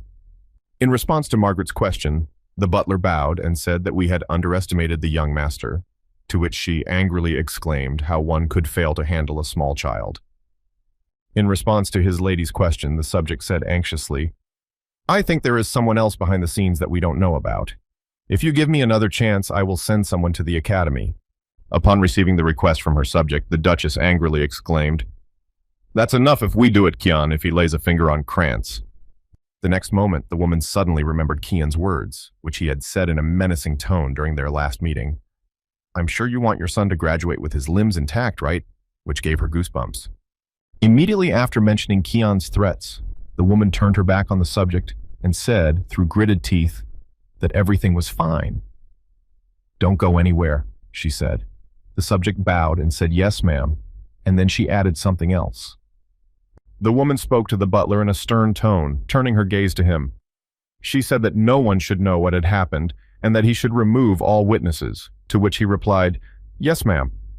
At the end of the conversation, the Duchess's personal servant left the room and closed the door behind him, but one of the other servants accidentally saw him. At the same time, as Kion continued to drive to the academy, he sat comfortably in the carriage. He said in his head, 10 days have passed since we left Suffern. Continuing to head to the destination with the last knight, Kian mentally added that Brian was acting as my subject all this time. Continuing his thoughts in the carriage to the academy, the boy added, I think they already know that I am still alive, and at this rate, I will get to the Royal Academy safely. After a while, the guy added in his head, I'll have to decide what to do with Brian. Then the window inside opened, and the knight shouted out, Young master, we have arrived. Upon hearing the message from his coachman, the boy said well, and then mentally added, just like in the good old days. As Kian approached the main gate of the Royal Academy, he added, I can't call these memories pleasant, but the academy has changed me in many ways. When he got to the registry and got the coat of arms of his family, which he showed the girl, the boy said Kian Worth, the youngest son of Duke Worth. All the registry members suddenly froze in their tracks when they heard who had just arrived, for the emperor himself had mentioned him earlier. Feeling very excited, the girl suddenly said, Of course you are on the list. All you have to do is go to the designated place in the dormitory and wait. While the guy was hiding his coat of arms in the inside pocket of his jacket, the girl added that in 2 days he would have to attend the induction ceremony and the elemental test. The next moment after the boy's schedule was announced, the girl at the front desk handed him a tray with an envelope and a key to the royal hall. When Kian saw which room he had been assigned to live in at the academy, he asked if you were mistaken. After a while, heading to Kian Worth's room in the dormitory, Brian exclaimed in shock at where they had arrived. Continuing to look around the room he had just checked into, the boy put his hand behind his head and awkwardly thought of a royal hall. Continuing his thoughts about his new home, he mentally added, None of my family has ever received an allocation to the royal hall. Someone is behind it. The next moment after he finished thinking, the guy turned his head to Brian and asked him if that was all his luggage, to which he nervously replied, Yes, everything you had. When he heard that all his things were in place, Kian reached into his inner pocket and said, Well, since I've made it to the academy, all my things are with me. When he saw what the young man who had just added your role as a knight was doing, he exclaimed in fright that he should wait. Preparing to say goodbye to his life, Brian suddenly saw a bag in his hands and asked what it was. In response to the boy's question, Kian waved his hand and said, All the work you've done should be enough to start a new life wherever you go, so don't return to Wellesley, although I won't stop you. Hearing the words of the guy who saved his life and gave him money, the knight crouched down and lowered his head, exclaiming, I am Brian Kendrick, a recognized knight of Velius. Continuing his resounding speech to Keanu Worth, he exclaimed, I would like your permission to serve you for the rest of my life. Hearing the request from the guy standing behind him, Kian looked back at him and asked him in surprise, Are you a knight? I thought you were a coachman. To which he replied, Yes, although I am in the lowest possible position like a ducal carrier. The next moment, looking down again, Brian Kendrick added, My father always told me that if I met someone I could trust and give my life to, I should ask for service without hesitation. When he heard why he had expressed his request so confidently, Kian smiled indifferently and said, What nonsense? Hearing the laugh from the boy's mouth, the knight looked up at him and asked in surprise what he meant. In response to the boy's question, Kian looked at him with a menacing look and said in a stern tone, How do you know I will never stab you in the back? Hearing the boy's remark, Brian exclaimed in embarrassment. Even if it was, it didn't matter after hearing what he had heard. Kian put his hand on his shoulder and said, Then never allow the thought of betrayal. The next moment, heading for the exit of the room, Kian said, To hell with the initiation ceremony. Let's just take the elemental test, to which the young master replied, Yes. After a while, the dean of the Royal Academy saw the students' results and said, This year we have a lot of talented students in our walls. At the same time, the students were already testing their skills in the elemental test room. Currently, this test was taken by Princess Erin Severus, who had 2 mana stars, a physical rank of B level, and a 52% element of light. The next person to take the test after the princess was Seth Jaharkin, whose mana rank was 3 stars. Their physical rank reached a level, and the element of sand reached 71%. As he continued to examine the test results, the dean scratched his beard and thoughtfully said, These kids are really amazing, but Kian Worth is... Looking at the results of Kian Worth's passage, whose mana rank was 1 star, his physical rank reached S level, and his element of darkness reached 92%. Hearing about Kian's results, Academy instructor Sarika Negriti adjusted her glasses, and even Alice Worth, nicknamed the Child of God, said that she had 88% of the water element by the time she graduated from the Academy. In response to his subject's remarks, The dean of the academy, Kundal Kizel, said something interesting. A girl praised for her outstanding talents could not compare to her younger brother. Continuing the conversation with the dean, Sarika Negriti said it was true. Still, his element is darkness, to which Kundal Kizel replied that his abilities can fade in such conditions. Looking again at the students' files, the dean turned to the window and said, "By the way, did you know that Kian Worth was appointed to the Royal Hall?" The girl replied. "I heard that from other teachers." As soon as the academy instructor answered the man's question, he suddenly added that this was the emperor's order. Continuing his conversation with Kundal's averted gaze, Quiesel added that Kian had saved the princess from the monsters on the front line, and he was even considering marrying them. Continuing his story, the dean imagined in his head the duet of Princess Erin and Kiana, and then spoke of the union of the fifth princess, who is considered a failure, and the most loyal Worths, raising geniuses from generation to generation. Kundal Kiesel continued to imagine a powerful union of the two families, and added what consequences he thought it might lead to. Thinking about the words of the academy dean, the instructor said thoughtfully that the struggle for the throne would reach a completely different level, and the empire could plunge into turmoil, leading to civil war. In response to the girl's guesses, the dean said, "Don't exaggerate so much. All we can do is observe." Continuing the conversation with Sarika Negriti, the man added that we were given the opportunity to see whether the child would become a hero of the empire or lead to its collapse. At the same time, walking down the corridor, Kian mentally said 92%. It seems in his past life he was about 80. Continuing to walk on, the boy mentally added that it was probably from my throwing the blood of demonic beasts. Then he accidentally met his half-brother and said, "Oh, hey." Seeing a guy who should not have been alive, Krantz jumped back and exclaimed, "Key." At the exact moment, Kian mentally said, "I'm sure it's hard not to feel shocked to see someone he thought was dead." The next moment, when Krantz bumped into the guy behind him, he asked him if he was being treated like a slave, to which the guy nervously replied that he was Kian. Immediately after hearing this, Kian turned his gaze to the boy behind him and mentally said, "The son of Marquis Penneron, of the kingdom of Garum, Popper Penneron." At the same time, Popper smiled sarcastically and said, "I heard that you don't even know who your mother is." As Kian Worth continued to recount his memories, he thought, "He is the one who abused me along with Krantz." Seeing a great opportunity to take revenge on the fat man, Kian smiled ominously and thought, in his head, what a successful meeting it had been. Deciding to mock Kian, Popper pushed his friend aside and said, "Move over, you need to get a good spanking." "Oh," Krantz nervously exclaimed, "Popper, wait." As he approached his friend's half-brother, the fat man surprisingly said, "What's wrong with his eyes?" Krantz said anxiously, "Why don't we go to the cafeteria?" But before he could talk his friend out of it, Kian was the first to teach Popper a life lesson, driving him up against the wall. When Krantz saw what had happened to his friend, he called out to his friend Popper in confusion, but he could no longer answer him. While the fat man was lying unconscious against the wall after greeting him, Kian said, "Why don't we talk to Krantz?" And he scaredly exclaimed, "I'm sorry." The next moment, walking up to his half-brother and putting his hand on his shoulder, Kian smiled ominously and said, "I don't care what you do behind my back. I see I'm merciful enough, but if I ever see you again." Continuing his dialogue with his half-brother, who had already begun to cry, Kian added in an ominous tone, "You'll graduate from the academy in a wheelchair." Having taught his half-brother and his friends some good life lessons, Kian Worth went about his business with a sinister smile and mentally told the bastard that life here would be fun. At the same time, on her way to the library, instructor Sarika Negriti mentally said, "Hero or villain?" Continuing to walk toward the bookshelves, the girl adjusted her glasses and added, "I'll have to follow Keen closely." When she approached the bookshelf and noticed that her book was not there, she suddenly heard a guy's voice behind her saying, "This is not what you're looking for." Abruptly looking back at the student, the girl awkwardly exclaimed, "Oh, how did a student get in here?" And then mentally added, "I couldn't feel his presence." The instructor then asked Kian, "I'm right. Can I have this book for my research?" She went to the guy holding the book she was looking for.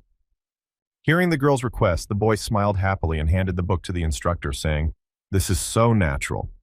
The next moment, the boy handed the girl a quart with the order in the book. At that moment, the girl, not realizing that she was being given it, said, "Thank you, Key." Immediately after, she stopped in mid-sentence after seeing what the boy had handed her. The girl swung her sword to finish him off, but Kian managed to dodge and then asked what was going on, looking for something else. Sarek's instructor said no.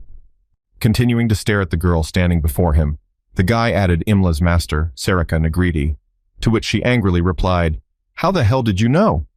In his past life, the first impression of Sarika's instructor was unremarkable. When Kian began to recall this time, when he met the instructor, he was asked how life was at the academy.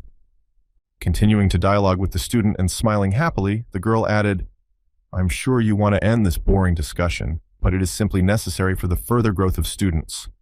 Continuing to recall his past and what he had said back then, the girl said to me indifferently, mentally adding that she expected me to grow up from a man who was abused by his own brother, which sounded like a joke.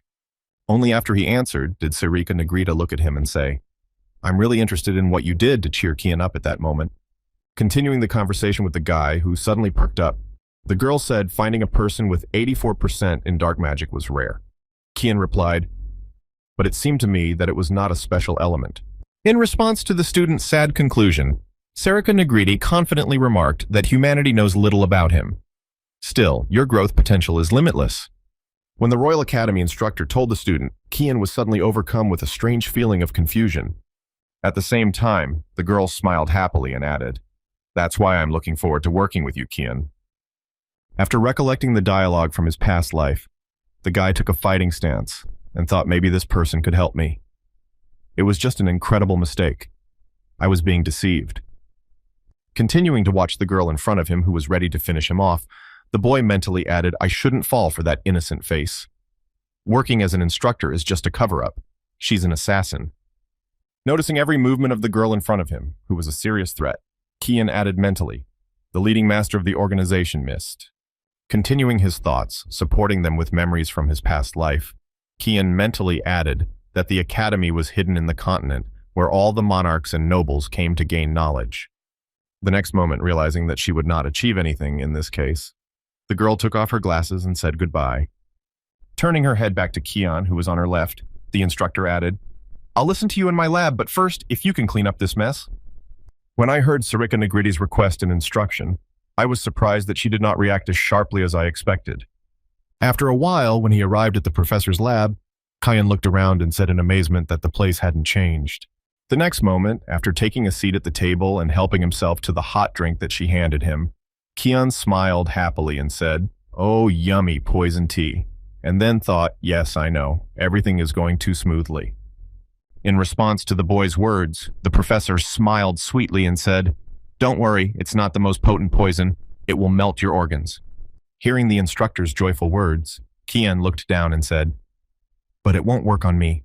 I've consumed countless amounts of demon beast blood and Amelia's culinary delights." Immediately after his thoughts, the boy smiled ominously, looked up at the girl and said, "Maybe next time you'll use something stronger," to which she replied angrily, "Then we can talk."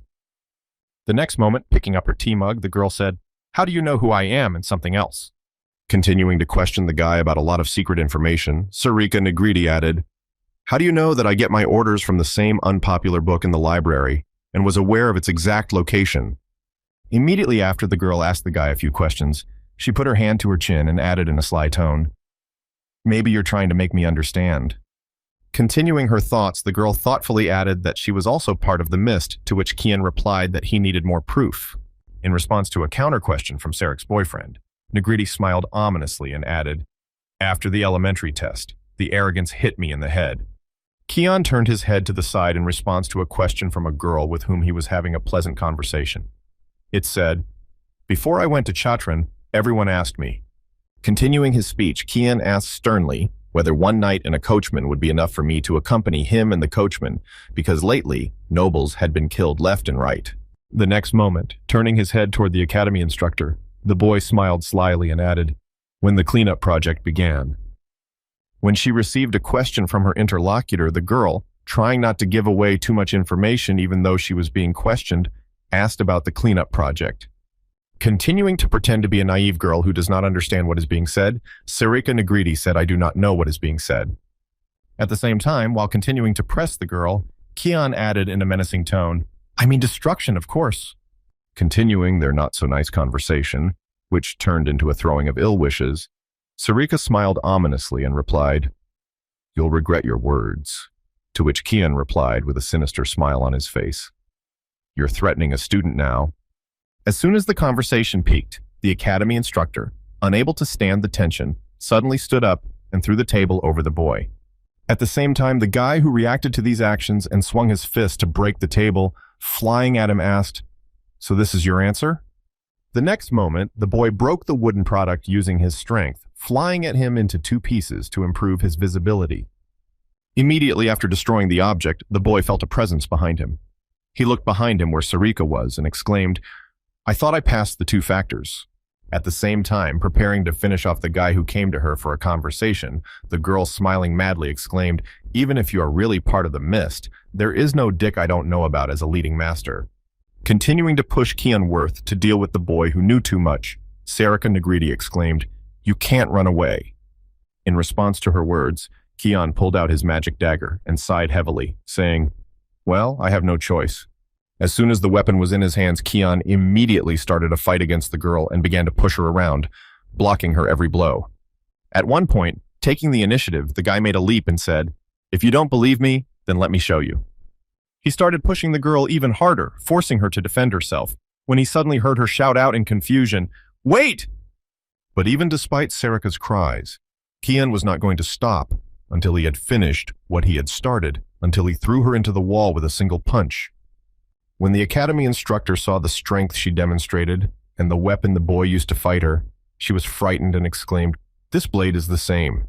Continuing to look at the weapon held by Kian vert Sarika, Negriti exclaimed in surprise at the demonic sword Kiram, which only the chosen arrow possesses. Hearing the girl's question, Kian stopped briefly, frozen in a fighting stance, and then asked, "Well, let's keep playing the unbeliever's game." Continuing the dialogue in a better position, Kian added, "I think the mists are looking for an heir now." Hearing this, the girl exclaimed in surprise, "How do you know that?" In response to Sarika's question, the boy threw a demonic sword over his shoulder. He said, "The one you're looking for before your eyes, take me to Eris." Listening and obeying the boy's words, Sarika walked with Kian to a street in Leuven. After a while, when she arrived at a building, she used her magic and opened the front door. Seeing no surprise in the boy's expression, Sarek said, "I'm not even surprised that the Haze base is in such a place." After expressing her surprise, the girl added, "Well, that's it. You're on your own to the altar where you wanted to go." Entering the building, Kian looked around and thought in his head that this was a unique place created by the power of the god of darkness.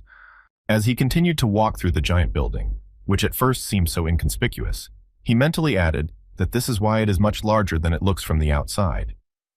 The next moment, sensing someone's presence near him, Kian Worth mentally mulled over 2 for 4 hours and 3 for 11.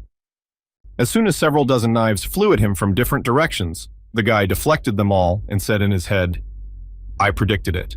The next moment, when the soldiers rushed at him, the boy thought, "But doesn't this greeting ceremony seem a little too much?" Jumping back to avoid being caught in the circle, Kian dodged the enemy's attack and moved them into his field of vision. The next moment, after fighting and deflecting several blows, the boy fired several sharp objects directly at him at a distance of several centimeters. Seeing that he was able to deflect his attack, Kian mentally said, "He deflected my dagger in such a short time." While continuing to fight against the guy who had arrived at their headquarters, one of the members of the Mist group mentally said something amazing and then used the skill of expanding a secret technique. Continuing to use their technique of forming the Horn of Death, 4 opponents began to approach the boy from different directions at the same time. At the exact moment, seeing the dangerous situation, Kiang also decided not to hold back and use the expansion of the secret technique. Seeing what their opponent was doing, one of the attackers exclaimed in confusion, "This technique can't be done by a kid like that." The next moment, Kian Worth used his bloodthirsty wave skill to defeat more than half of the enemies. After applying his technique, Kian mentally recited a wave of bloodlust, a secret technique available only to assassins that allows you to translate bloodlust into physical form to attack others. Immediately after the application, several of the attackers' breathing deteriorated. Then they grabbed their throats and shouted, "I can't breathe." As soon as the enemies lost consciousness and were neutralized, the boy looked at them and thought they could not get up for some time. The next moment, He turned his gaze in front of him and saw another member of the organization still standing in front of the door. He thought to himself, he must still be a higher-ranking member. Realizing that this technique would not take the enemy, Kian began to use another method, saying the sword of fog to the unyielding roots of a large tree. But before he could finish, the enemy attacked him before he could finish what he had started. Surprised by his opponent's sudden attack, Kian mentally said that he had managed to stop my equipment in midair. Who is he? Having learned much more about the guy she had escorted to the headquarters of the Mist Group, Sarek said, "You have my primary skill." Continuing to put pressure on the guy with her weapon, feeling a particular pleasure from the battle with him, the girl excitedly added, "I won't hold back anymore, Kian Worth." When the boy saw who the last opponent was, who had not been affected by his previous attack, he exclaimed in surprise to Master Sarika. He then excitedly exclaimed, "Show me your true power." In response to the Academy instructor's request, Kian used an 8th form thick fog attack and then hit the girl in one spot with several quick strikes, knocking her back. After suffering another attack from Kian, Sarika smiled ominously and said, "You have the power of thick fog and the sword of fog, and you have piqued my interest even more." The next moment, taking the usual stance, the girl, being in an overexcited state, exclaimed, "Show me your true potential." Before she could finish, he started running away from her. Trying to escape from the crazed girl, Kian mentally said, "The thirst for battle drives Sarika. The Hall Master is intoxicated with such desire." Continuing to run away from the girl who rushed after him, the boy was frightened, thinking that she would continue to fight until one of them died. Only those who had experienced this could know. At the same time, following the guy she was interested in, the girl with a crazy smile exclaimed, "Kian Worth, come back. Isn't that what you wanted?" The next moment, Sarika used the expanded mist sword technique of the rushing mist storm to try to attack Kian. After repelling the girl's attack and finding himself in the main hall, the boy mentally said, "I'm not a pervert like you." At the same time, when Sarika found herself in a spacious place for the battle, she said that this space was created by Eru from the outside, so your energy would not be detected, so you don't have to worry. After receiving information about the area in which he was located, Kian Worth mentally said, "Well, here I can use all the techniques I want." The next moment, preparing to use his skills to finally calm the agitated woman, Kian mentally added, "Maybe I'll finish her off with the rest of them, but I won't cry." But after his thoughts, Kian felt a sudden weakness in his body and fell to the ground. Service was confused, and then Kiram's voice said slyly, "I knew it." Starting to transform into her human form, the demon sword added, "You can lie down and rest for now." The next moment, as soon as her image fully took shape, she folded her arms in front of her and said, offended, "I didn't want to interfere. You know me. I'm right." In response to the girl's question, Sarika knelt down and recited the demon sword Kiram in this way, after which she asked what you were doing. Gritting his teeth, Kiram continued to express his displeasure and added, "You should be worshipping Eris, but instead, you are attacking my master." In response to the girl's question, Sarek said guiltily, "I was just checking to see if he was really the heir he claimed to be." When she received an answer to why she was attacking her master, Kiram angrily exclaimed, "Then you could have just called on your god." The next moment, sharpening her claws, Kiram smiled ominously and said, "If you want to do this, can I take it as a direct challenge?" In response to the question of the demon's sword, Sarika smiled slyly and said, "I think we should first pay attention to the heir." Unable to understand the reason for the girl's words, Kiram said a surprised chivo, turned her head to Kian and exclaimed, "Hey, why are you going to die there?" In response to Kiram's confused exclamations, Sarek said with a sly smile, "You have appeared in your proper form, but it is a very ineffective way." Continuing her speech, the subject added that, realizing the cause of these effects, he absorbs the owner's life force. After hearing the explanation of why her master had laid down to rest, Sarika grabbed Kian by the collar and exclaimed irritably, "Hey, it's nothing. Why did you have to drink all that blood?" While the demon sword was trying to bring Kian to consciousness, the girl raised her head. She said, "But I am the master of the mist, Sarika Nigriti, and I do not refuse to fight." Once again excited by the invitation to a duel against a strong opponent, the girl licked her lips deliciously and said, "I can't refuse such an opponent." Seeing the look of a millet-headed girl obsessed with fighting, Kiram covered her face with her hand and nervously thought, "What the hell is wrong with her? I'm afraid." At that time, Kian grabbed Kiram's hand and said, "Let go." Hearing her master's request, the girl turned her head to him, let go of the ground, and said, "Oh, you're fine now," to which he replied, "Where did you go?" In response to her owner's question, the girl replied, "Just stay behind me. I have to teach this little brat a lesson." At the same moment, when she heard that Sarika Negriti had accepted her challenge, she exclaimed, "I would be honored to have Kiram." Continuing to hear her opponent's shouts, the demon sword said irritably, "Don't cry and don't ask for mercy." Hearing the last words from her opponent before the fight, Sarika smiled slyly and said, "I'll be glad if you can make me do that." Before they could start the battle, someone's voice suddenly sounded, and Sarika, who had heard it, was surprised to hear that it was Eru. The next moment, having created a portal in the room, the god of darkness added the descendant service at the altar, to which the subject replied, "I obey you, Era." Hearing that he was finally going to meet the god of darkness, Kian smiled and said in his head as he walked towards the portal, "It had finally happened." Anticipating the future, Kian added, "I will meet Eru, the god of darkness." Starting his recollections as he approached the king of darkness, Kian mentally told the people that the god of black mist was evil. Continuing his recollections, the boy mentally added, "After all, he is making the murders look fair." Thinking back to the past in which everything happened and from which he had returned, Kian mentally added, and in return, he said this is what they wanted. Continuing his speech, the king of darkness said sternly, "Others cannot decide what is best for you if you can protect your morality by bending over backward enough. Anyone would say that such a position of logic is madness, but I would tell them that in this way God is only trying to protect the weak."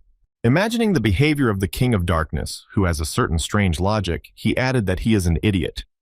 After a while, having moved through the portal, Kian found himself in a room with a staircase leading to the throne where the god was sitting.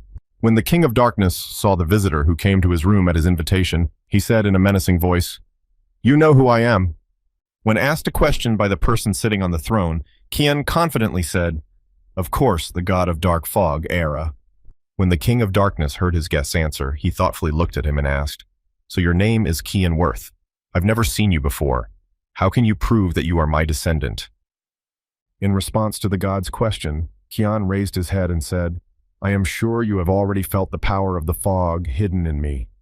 After receiving a question from his guest, the king of fog said there were only two ways to become an heir. The king of darkness listed the methods he had just mentioned. The first of them is when I choose a descendant by myself and give him a stone of fog. Continuing his story, the god of darkness looks at his guest and adds a second one when the stone of fog itself finds a descendant. After telling about the two ways of choosing an heir, the king of darkness pointed his finger at Kian and said, "I don't know you, so the last option applies to you." The next moment, he moved his hand to another place, pointed to the altar and said, "In addition, the stone of fog that was supposed to be on the altar last year disappeared." Continuing his conversation with the guest, the king of shadows turned his gaze to Kiram and said something else. Looking at the demon sword spirit, he added, "It's amazing that you managed to awaken Kiram. Even I couldn't track her down, and you did it." The girl asked who did what. Continuing his conversation with the guest, the king of shadows turned his gaze back to him and said, "Your eyes are much older than you are." In the next moment, after drawing conclusions about what he saw before him, the king of the god of darkness said, "You have come from another timeline of which I am not a part." When Kian heard the words of the god, he thought to himself, of which he was not a part, and then said, "I thought you had something to do with my being here." In response to his guest's words, the god of darkness waved his hand and said, "I am not very strong. You are in the wrong place if you need an omnipotent and omniscient god." When Kian heard the words of the god of darkness, he looked at him with a keen eye and said, "He's right. I shouldn't have expected anything special." The next moment, putting his hand to his chin, the god thoughtfully said, "You know, it's even easier for me." Kian then asked what he meant. In response to the boy's question, the god of dark fog comfortably lounged on his throne. He said happily, "The perfect descendant came to me, which means I have less work and can do nothing at all," to which Kian said, "You're still just as lazy as ever." When the god of darkness received the remark from his guest, he became serious and said to him, "Well, you came here for a reason too. Having sensed in the boy a part of the holy power that God had given him, you lacked the demonic sword, and now you want to get the power of the sacred sword." Hearing his interlocutor's question, Kian smiled slyly and said, "No, I'm not interested in that yet." The next moment, he took a piece of the holy sword from his inner pocket. He began to examine it, adding, "It just seemed to me that if the world knew about the existence of this thing, it could become useless." After receiving a detailed answer from the boy, the god of darkness got up from his throne and said, "You have a rather sinister hobby, but I don't care. It's none of my business." The next moment, having started to take a few steps forward, the god of darkness added, "But you have to do it properly." Approaching his guest and raising his hand above him, concentrating his power on it, God said, "Precious descendant who has inherited my powers." He prepared to give Kian new powers and added, "Your great master wants to know why you need this power." When Kian heard the question from the god of darkness, he thought, "In my past life I was asked the same question, and then I answered that I would live for my brother. What a fool I was." Continuing to recall his past, the boy mentally added, "But they didn't care about my answer." Continuing to think about the past when he made a bad decision, Kian mentally added, "Why didn't I really want anything?"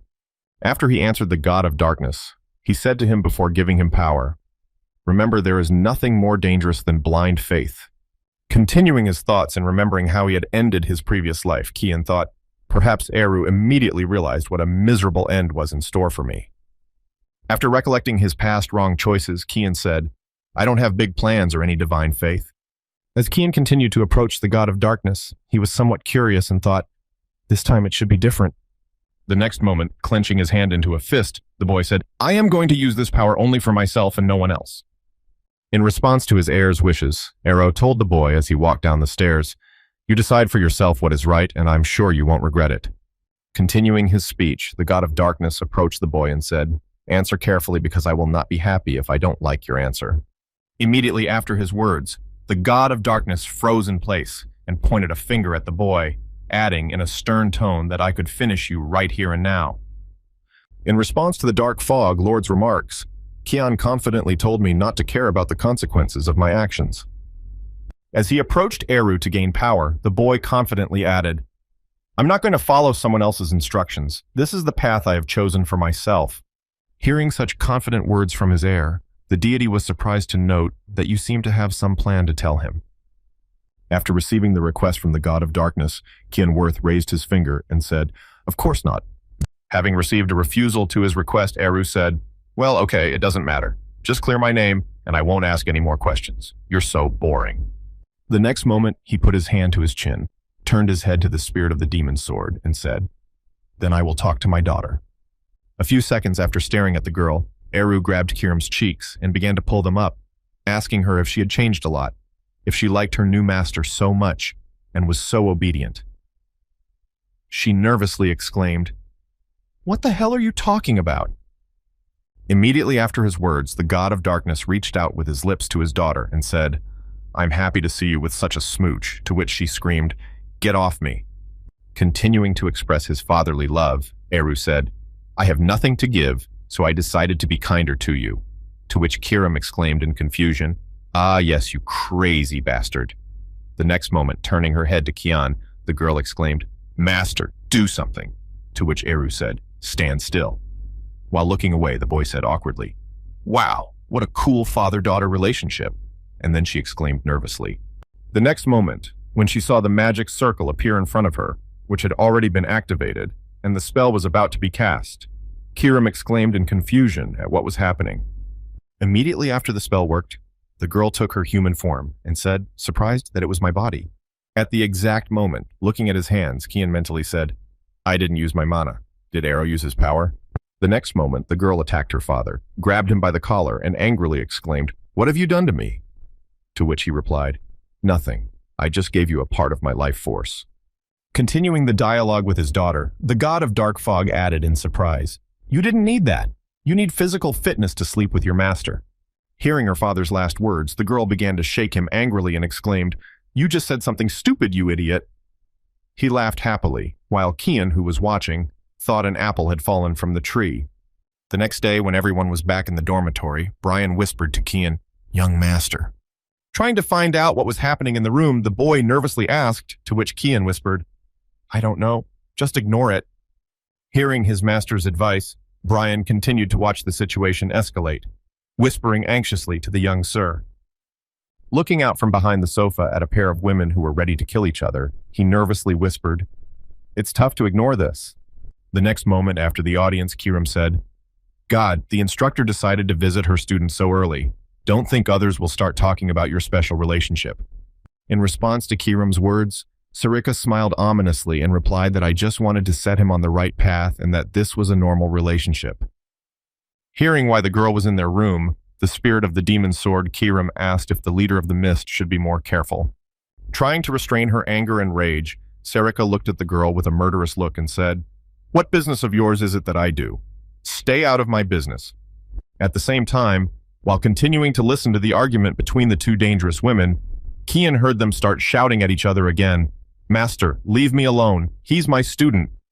The next moment, unable to stand the noise, the boy headed for the door and said, "I'm going to go for a walk."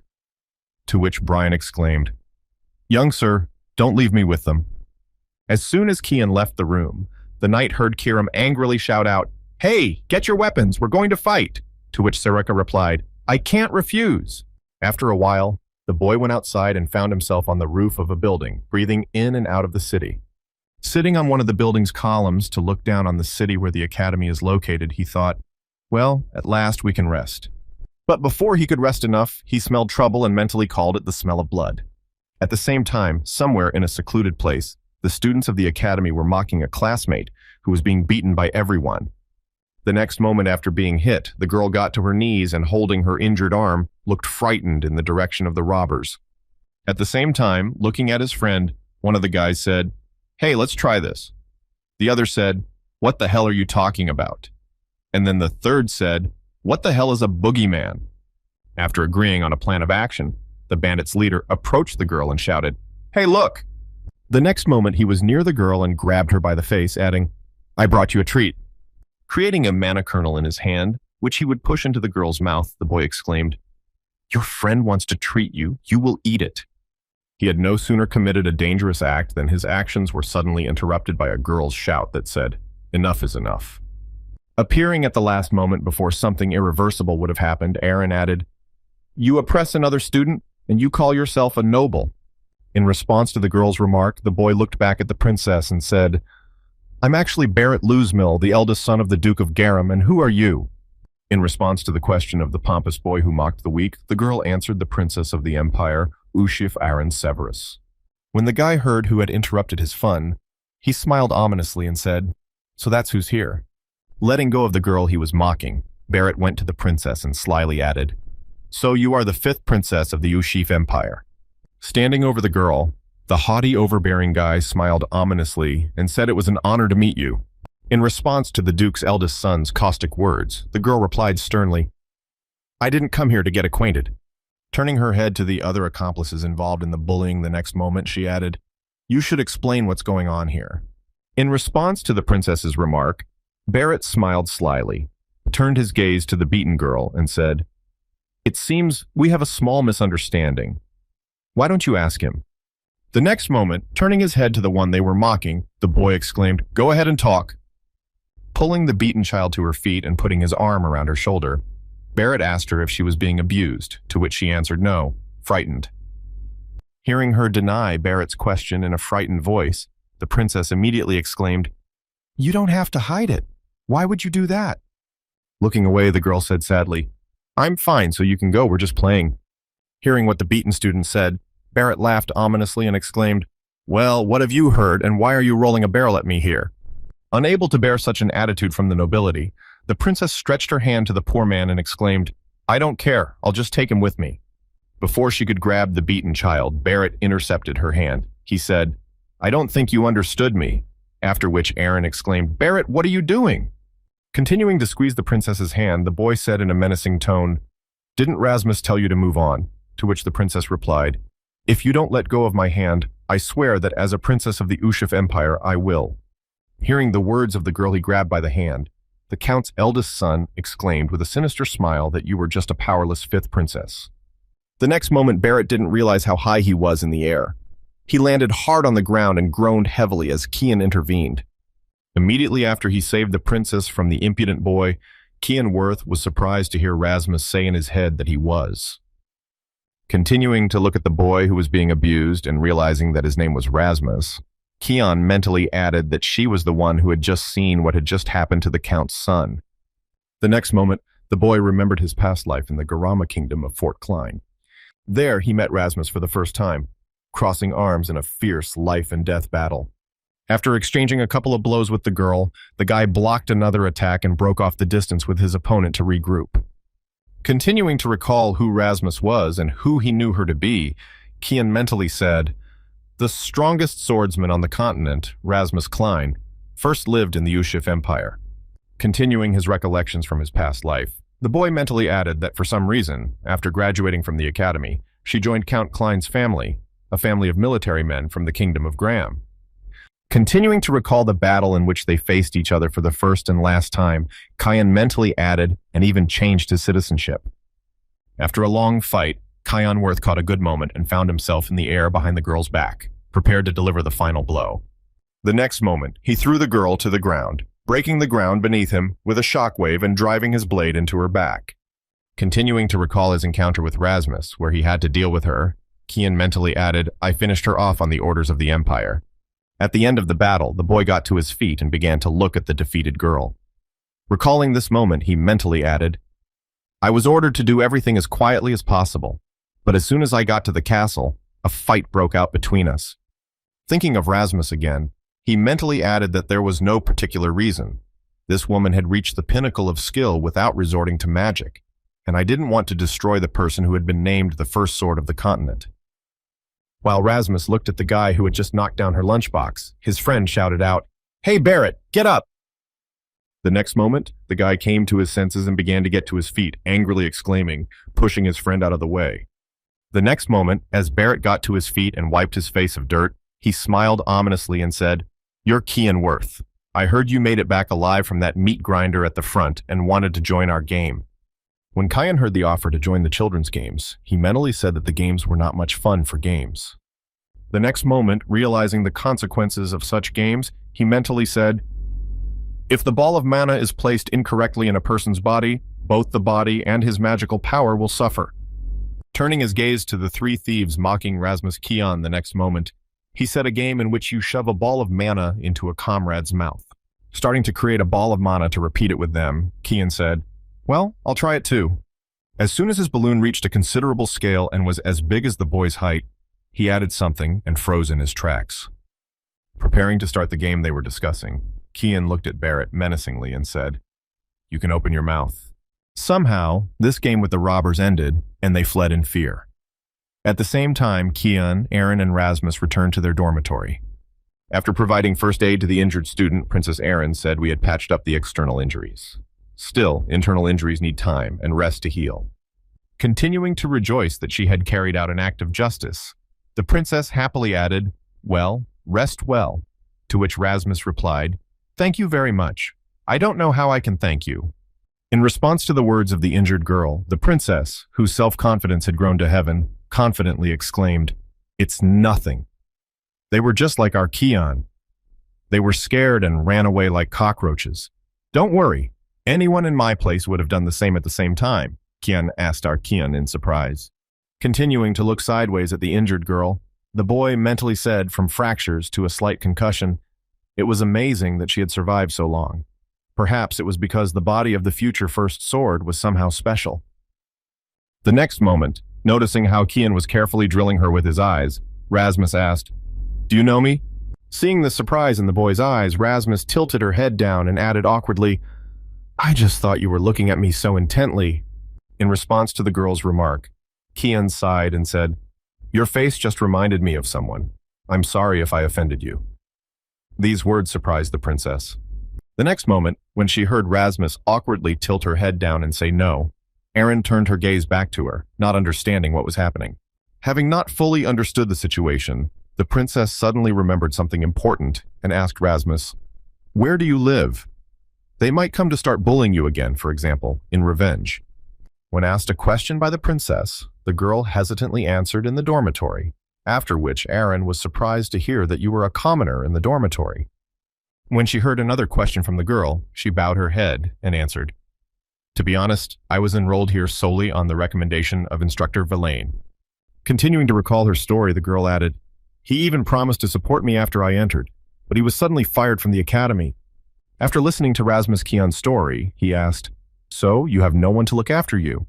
She answered yes, and then Kian added that even if you forget about the abuse, you will soon have to pack your things. When she heard what fate befell Rasmus because the instructor was fired, the princess exclaimed in sadness that it was a pity. At that moment, Kian muttered, "But perhaps the princess should take our new friend as a servant since you would like to learn swordsmanship from a special sword master." When the princess heard Kian's proposal, she pointed her finger at Rasmus and exclaimed, "What a rude man! What are you talking about, and how can I do that to a boy?" In response to the princess's remarks, which suddenly poured over his head, the boy said, "Actually, our new friend is a girl." As Kian said this, Rasmus tilted her head and exclaimed anxiously, "Princess, I didn't even think to deceive you."